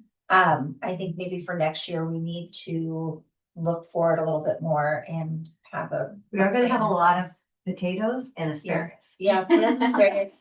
Those are Those like, are- but yeah, we didn't like, I don't know, and it could be where we put some stuff in it or we start off in the fall and plant more like root stuff, like garlic and stuff that the kids can plant. Some So, beets and kale and like broccoli. Garlic yes, is yes, so yeah, good. yeah. Yeah, that's a good idea. So it's not, we don't have to We wait till just- next spring. to get fall. Yeah, yes. Yeah. Could gardening be like one of the Friday focus? Sure, yeah, yes. That's the other thing we talked about is having like. Yeah. We just need, I think that this year, like Tiffany and Juliana and myself were kind of the ones who were trying to pull things together, and we ended up with a 2-page document for the teachers that had like, some information, some different curriculum, and we sent that out, but then we didn't do anything after that. We also ended up getting from Danielle and Robert some wood rounds to make an outdoor garden, but we need to like sand them and make them a little bit more comfortable. I wanna say like the garden is very well used by kids Yeah. because during recess, like they were doing small plays. Yeah. They had Romeo and Juliet and then they went on to the next play, which was like Matilda, but it became an argument. They were having creative differences and so, but Miss Goodman uses it a lot, like Oh, she good. goes in there and Yeah. uses it a lot. And I think like I should have said to her, just plant whatever you like. She was ready to plant stuff in We there. told people to. I plant know, they just just, everything they wanted. It just anyway, didn't happen. so, but we'll do better, we'll get better. Yeah. Okay, anything else from committees? Okay, 13, we have a vacancy on the board. And so, Marie and Dan, I'm gonna ask you to help me on this because my brain is like 12 hours into work right now. So we have a vacancy on the board. Avelia has resigned and Dan has stepped in as the temporary treasurer. But what we need to do is invite anybody from the Mosier community or anybody from the community to apply if you would like to be on the board. You just have to fill out, you can reach out to me and there's a simple questionnaire to fill out. And then we as a board will give 20 days for that process. And so next board meeting, we'll look at any applications that we've received and have conversation as a board to see who we would like to appoint for that position. And it would be filling the rest of Avelia's position, which I think is until 2028. Yeah, end of June 2021. Yeah. So if you're interested in being a board member and you didn't already apply and get elected, then please reach out to me and and maybe we can also ask Daphne just to send something out. Yeah, parents Um, were. Yeah, Parent Square, an email to the foundation. And we'll get the word out on that, and then hopefully by next month, we'll have somebody to appoint to that position. And just as a just general information, the board does not have any obligation to fill that seat by any specified time. The board experienced this in the past and it took several months. So it may be that you announce now, you may not give applications in May. And then the process is that you just announce, and keep it open. So Open until filled. Yeah. Okay, great. And then Dan, anything to add on to that? No? And then we also get to seat our 2 new board members, they officially the board. So both Sherry and Jessica will be board members until 2029 at least. Invited to always stay on, of course. And yeah, and this is officially, we are now officially seating them as board members, so our next meeting, you'll be here, so maybe we can get. I know, I already got hers. I don't know if you want Jeff or Jeff, but. That's a hard. Okay. Probably Jess. Jess. Yeah, great. And so is there anything we need to do other than just say, welcome to the board? Just like the pound. Yeah. Get them a full name tag and Just talking about the positions, which is your Yes. next thing on your agenda, but Yep. just welcome to the board. Thank you for stepping up and serving your community and your school. Yeah, and we're excited to have you and your skill sets. Okay, so the next piece is planning for the board. So we do not, as of this session, we have no other meetings planned for the next year. So we need to look at our calendars. And then we also need to talk about positions.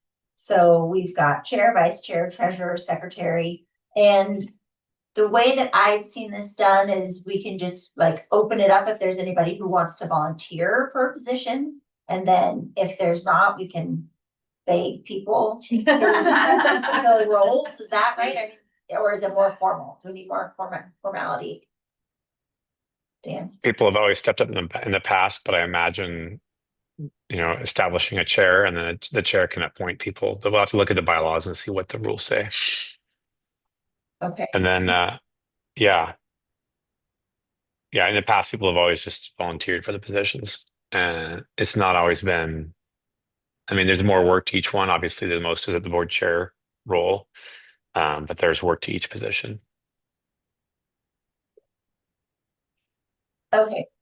So should we don't have to follow the order on this agenda. Should we do meeting dates first, or do you want to talk about positions? Because that might be, if we figure out positions that might inform our meeting dates more so.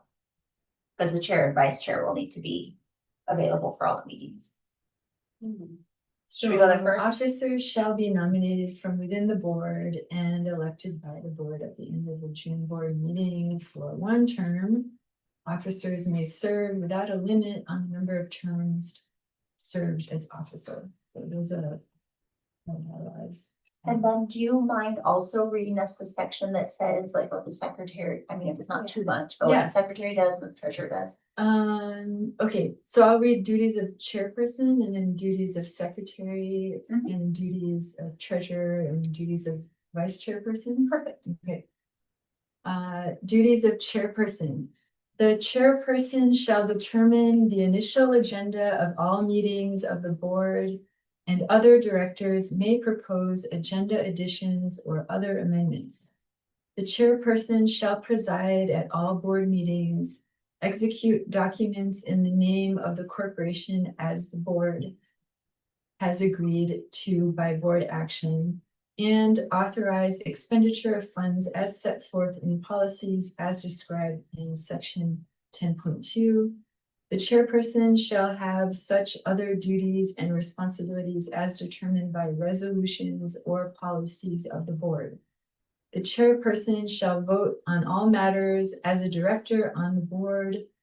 For purposes of these bylaws, if the board elects co-chairs instead of a chairperson, the term chairperson shall also mean co-chairs. The co-chairs will determine the division of responsibilities and duties. Duties of secretary. The secretary shall have overall responsibility for all record keeping and for notices to the board of any board meeting. The secretary shall have oversight responsibility for compliance with the notice requirement of public meeting law as set forth in section 4.10. The secretary may delegate these responsibilities provided that he or she oversees such delegation.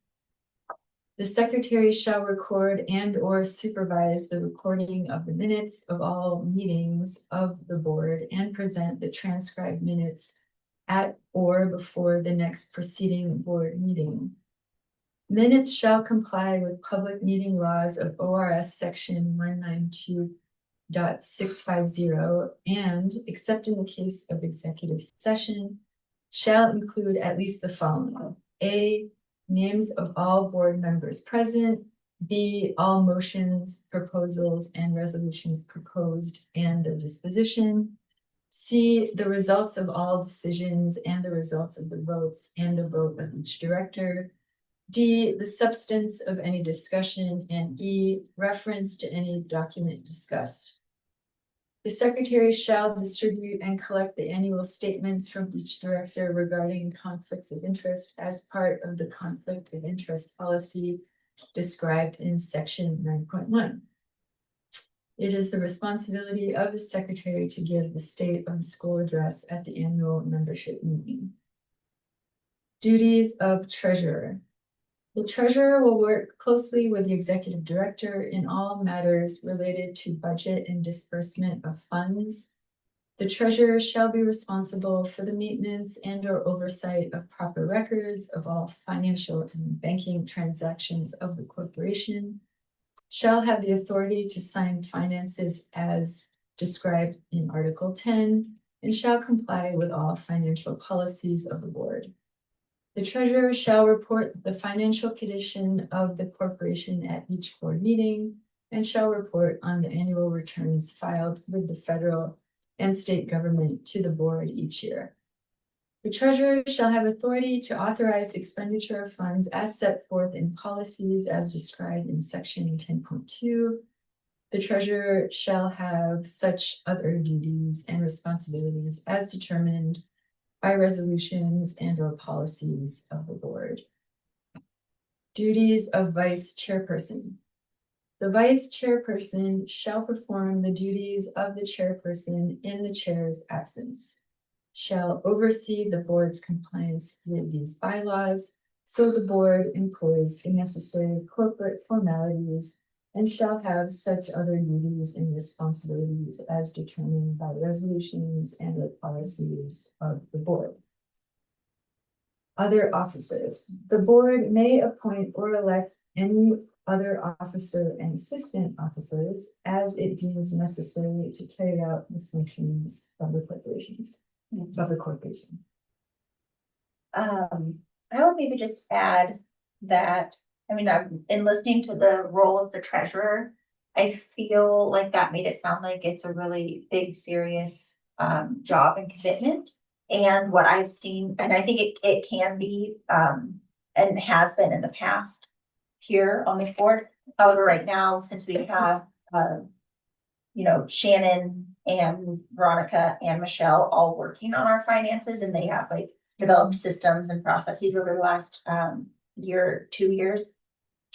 It's not that big. It's not like as big of a deal as it has been in the past. It's more so just that oversight, like make sure somebody who has enough of an understanding of how the financial world works that you could look at and be like, oh, I have a question on this. Oh, I don't, you know, like this looks great.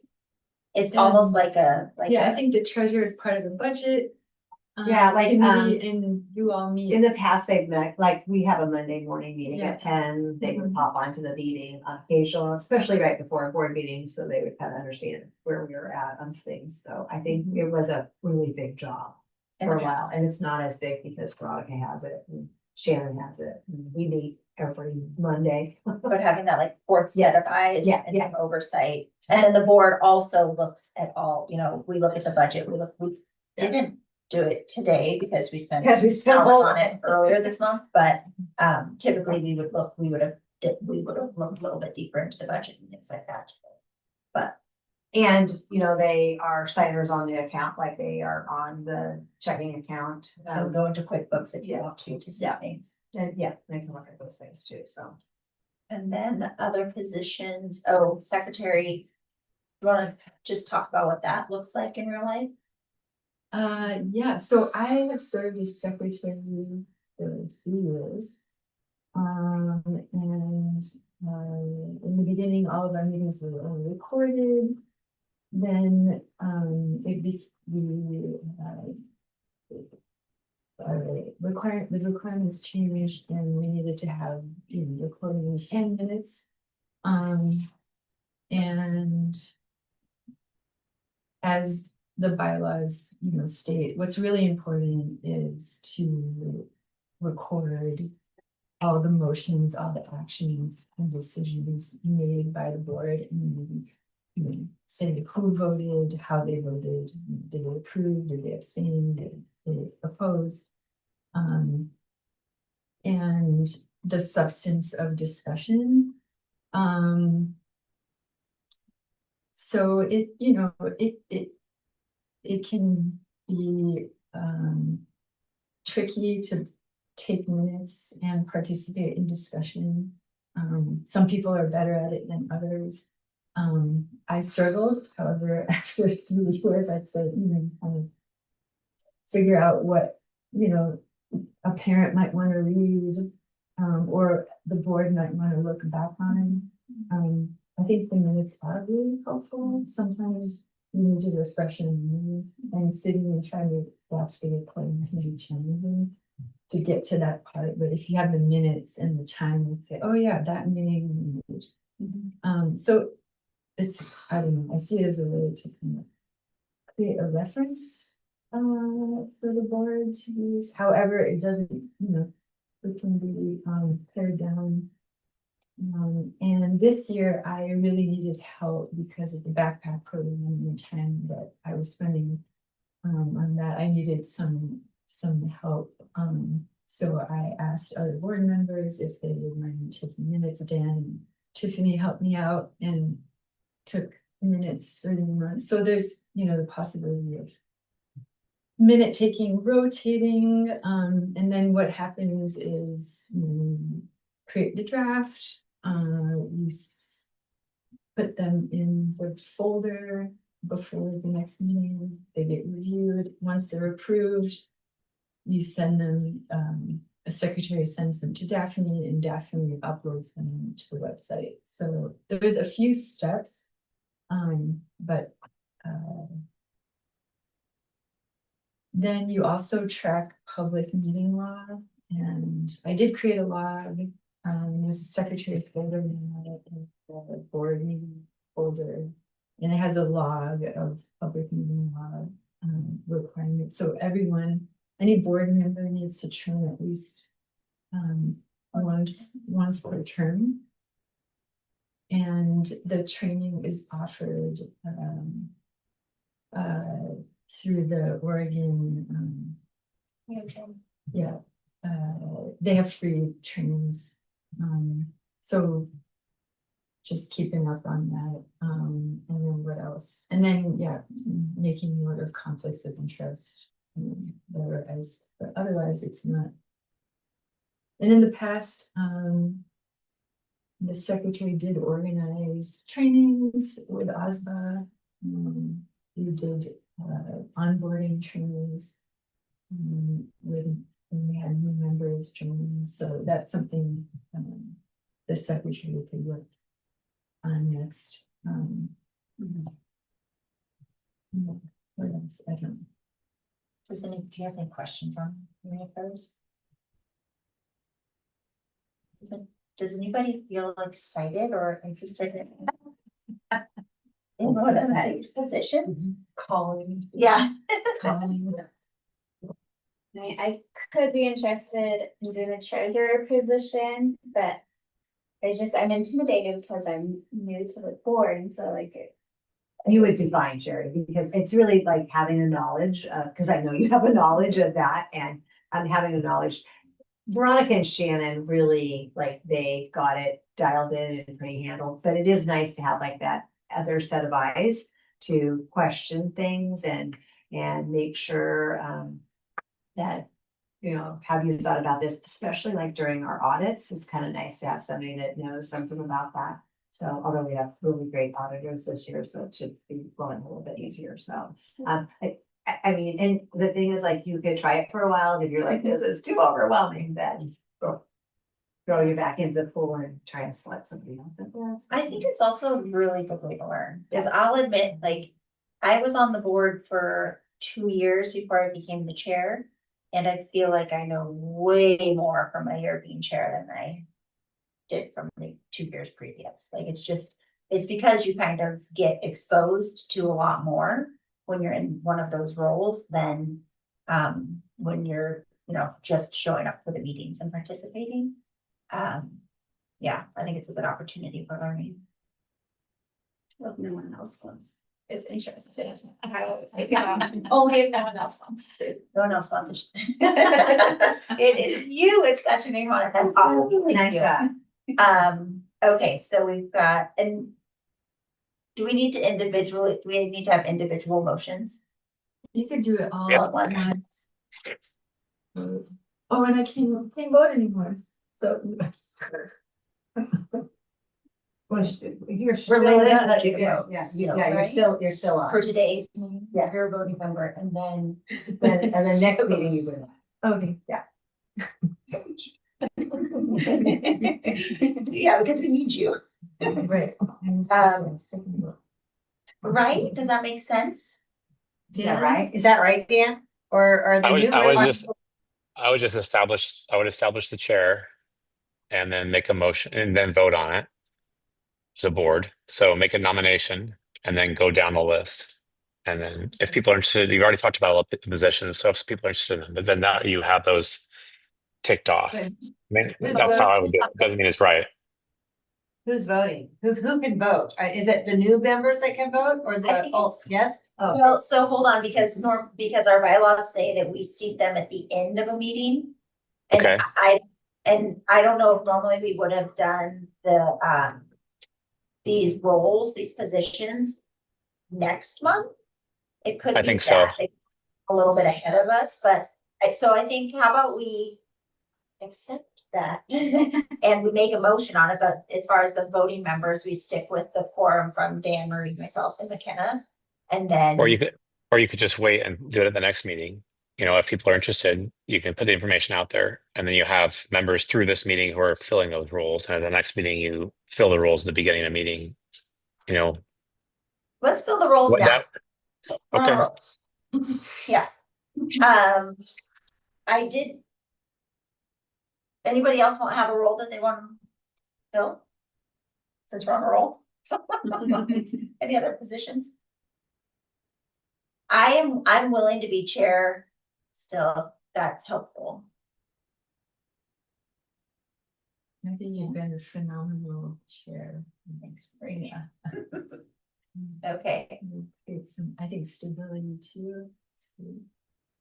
And I did send a message to Julia to see if she still wanted to be vice chair, but I haven't heard back from her. So is there anybody who'd be interested? Keep on looking at you, but you're not. You're not.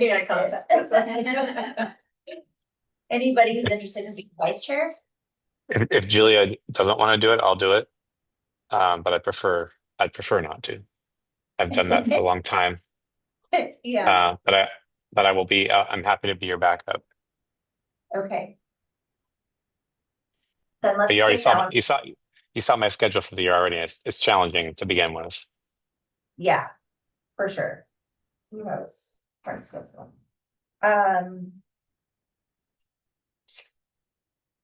What about secretary?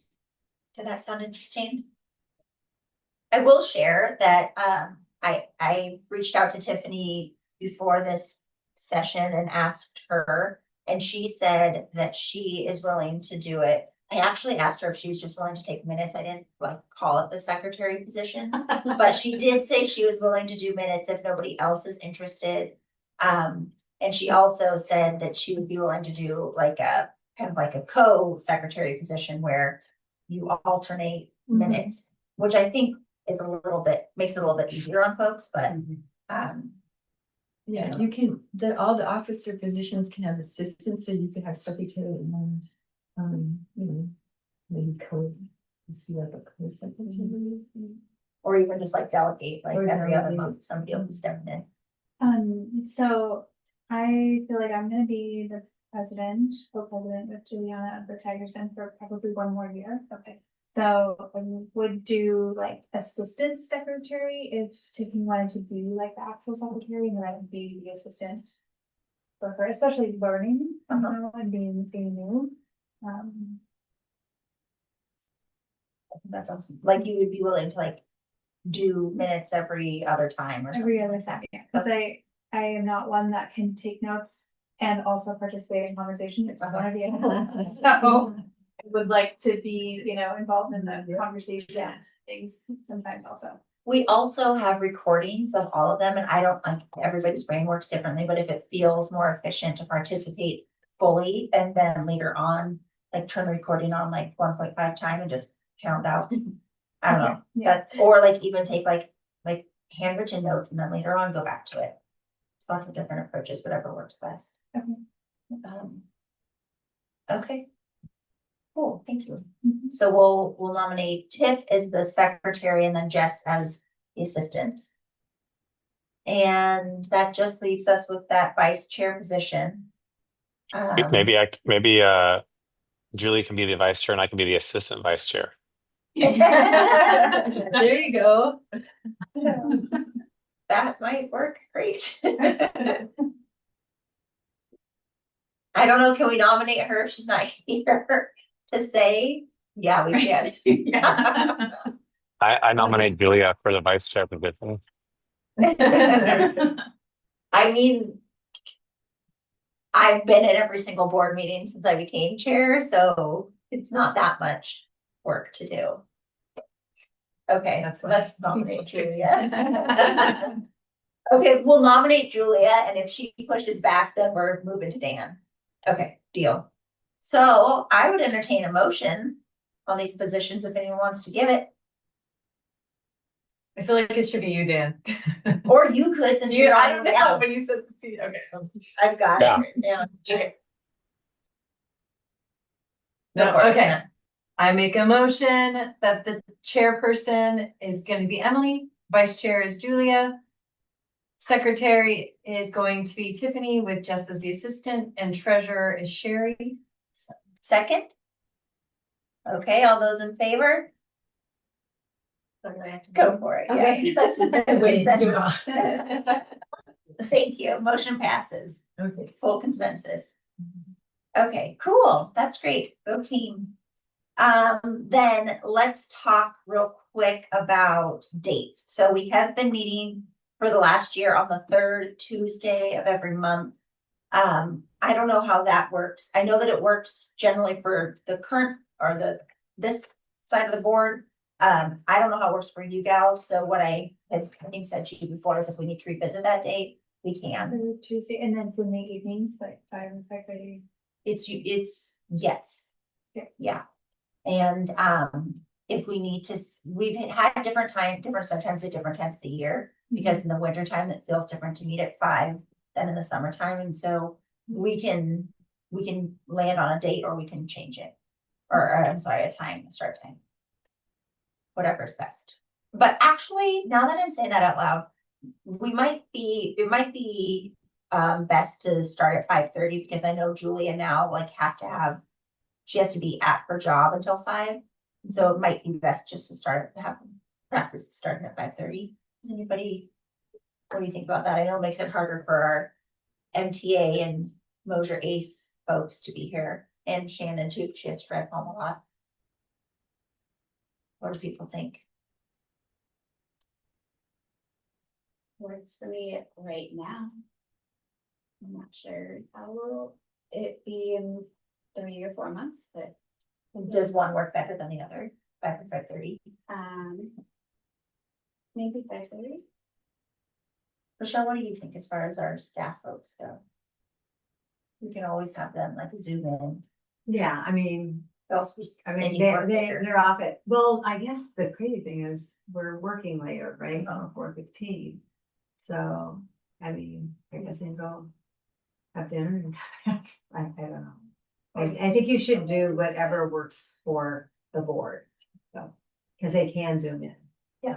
And that keeps coming. Most of them will attend. Yeah. Okay, so proposal on the table then is to have board meetings start at 5:30. And were you saying that currently the third Tuesday works? We're not sure about months ahead. What about you? Yeah, should we just stick with the third Tuesday? That helps with the financials. So we can kind of so they can reconcile and then it just makes it easier. You get better. Otherwise, we're 2 months behind instead of just a month.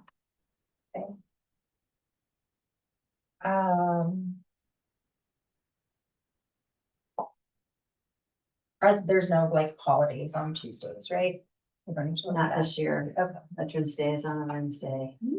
Okay, well, do folks feel comfortable with making that decision right now, by starting at 5:30, third Tuesday of the month? What does July look like? Are you guys, is there a meeting in July?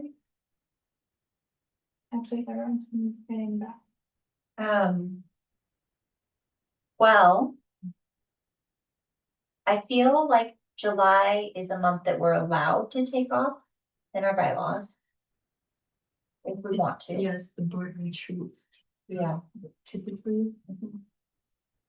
So actually, July, I don't have a conflict. I'll be back in town. It's August. Then I might not be here on that day, but I should be in the Zoom. Okay, that's great. Yeah, we always have option for zooming in. Okay, so does our folks, when you look at July 21st, is that a possibility? Actually, as far as the board retreat goes, it might be helpful to wait until we have our vacancy filled. I don't know. Maybe that's not doable. Any input on that? Do we just plan to do it on July 21st? Or do we wait until we have? I'll be out of town that day. And out of cell reception, so I won't be able to be there that day. Okay.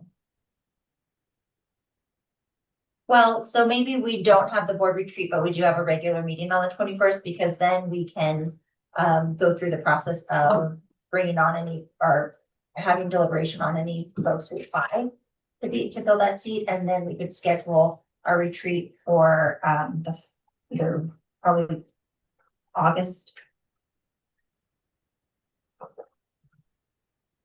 Is the retreat just a regular meeting or is it? Not just a regular meeting.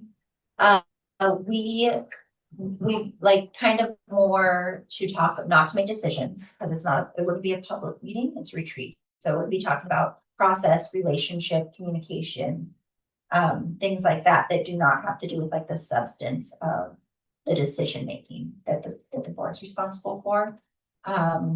And also like what we've talked about just in the recent past is like making sure that the board has kind of a unified vision of how we're moving forward and how we're leading the school, and like any direction or ideas that we have that we want to kind of ask Michelle to implement, things like that. Yeah. But we don't have it planned out yet. Dan. Michelle, were you planning to be in town in July, or were you taking July off? I'm trying to take July off, but So I think one of those things to think about in the past. I mean, I got in trouble for this in the past by not having a July meeting, but that's besides the point. But in general, it's an opportunity for the ED to take a break. So if we do end up having a July meeting, maybe it's one of those things where Michelle doesn't have to be there. I can zoom in. Yeah. Yeah, I don't know. I guess the only thing that feels pressing to me for July is seating or looking at any applicants that we get for a new board member.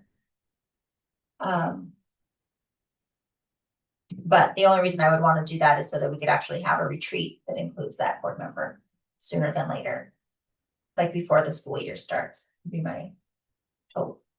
You could, it might be a little wonky, however, you could try to plan your board retreat before a regular meeting. Depending on how heavy the regular meeting is for August, you could do some of that, work, board work beforehand and just make a day of it. I don't know. How long is the retreat usually? I don't think we've had one since I've been on the board. We had one that was with OSBA. Marie, remind me our rep's name. Kristen Miles. Kristen Miles. So she phoned in or zoomed in. I don't remember what year it was, but she did one with us, and I think Marie was on the board at the time. And I think I'm pretty sure you were, Emily, as well. It's the first year of your term, I believe. Maybe it wasn't. Maybe it was before that. Maybe it was a year before that. But she kind of went through some expectations and had a PowerPoint presentation for the board on that. Yeah, It was in the library. Well, so maybe we need to put some more thought into it. But let's all put our thinking caps on as far as what we would want to do and see. The part that feels important to me is just getting the board, one, like we need to do some onboarding of our new members, right? And bring them up to speed. Kristen would be really helpful with that. And then two, I just want to have like some visioning conversation with the board so that when we are out and about representing this body, we're all like coming from the same place and like kind of leading away from the table. But other than that, I don't even know what we would like to spend time on. So maybe it's not a lot of time. And we could just do it in addition to a regular meeting. But I do think it's important to take a moment for it. And so for the onboarding stuff, we can start pulling some materials together because Marie already has, and maybe we can look at what you put together a year ago and update it and then send that out so that they can start reading and just like be incorporating or looking through some of that. And then the email where I compiled all the links. Yeah. Yeah. Okay, so I'll send that. Do you have North Wasco emails? Yeah. Definitely. I think Daphne I works on it.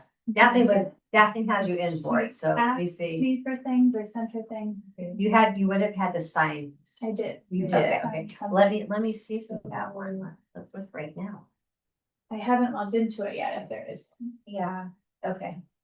I think you do, because I think I emailed it. Yeah, that email. Yes, you want to push it, yes, you have one, and it's your name. Yours. Okay, so we'll send you some materials. We'll also send with the policies that we're gonna send for next round. There's some really good information in there for how the board functions and works and what we do. So. How do I get in? You should receive something in your other email. There was a thing, you do have to click on this and then it like give you a one-time password. Okay, I'll look in this thing. Okay. Look there. If not, let me know and we can connect you to IT. Okay, so how do folks feel about right now just committing to a July meeting that Michelle doesn't need to be here? We'll take care of any other business that we can take care of. And then at that point, we can have like just an outline of what our retreat agenda would look like, and we can find a time to do that once we have a better sense of how much time we need. Yeah. Okay. And I will commit to ask to working with Daphne to get a notice out there on the vacancy position so that hopefully come July 21st or whatever it would be, we'll have some applicants that we can look at and move forward with that. I think that's it for today. Oh, no, it's not. Because we just want to thank McKenna for your years on the board. We've missed you so much. Yeah. You've been so wonderful to have, a partner and a friend. We're gonna miss your family. Oh, Yeah. There you go. we love this school. Yeah. You can always come It's- back. You guys are the sweetest. Yeah, yeah, we're gonna miss your family. Sure. You. Thank you, And, McKenna. Yeah, not just a board member, I mean, she also did what you're doing, like she juggled both of them at the same time. Like being part of Tigers and on the board, and it's not an easy thing, so. No, and like in our conversations, helping us like keep our eye on what we're trying to do and, you know, move towards action and decisions. That's always been really helpful. So, yeah. Well, I'm glad that was appreciated. It was, Scored. yeah, yes. And Maria, is this your last meeting also? It is Oh. bittersweet. Yes. Wow. Well, Thank you so I much was for your time. Yeah, we're working trying on to. Marie to apply for. And I Marie's gonna apply. Pressure. Yeah, I have not been thinking about you as leaving the board, because I'm She's in denial. anticipating that you're going to apply to be on the board. Marie, all the positions are full. Yeah, So really just be a ring. Hey, backseat or something. No, Yeah. she wants the secretary spot. I can tell. She wants to save that one. Yeah, but yes, absolutely. Thank you to Marie as well for all of that work. Okay, anything else? Make a motion. We adjourn. Okay, second, there you go. All those in favor? Motion passes. Great. Thank you so much. Good night, everybody. Thanks. Bye. Thanks. Bye, Shannon. They're so sweet. It's gonna be good.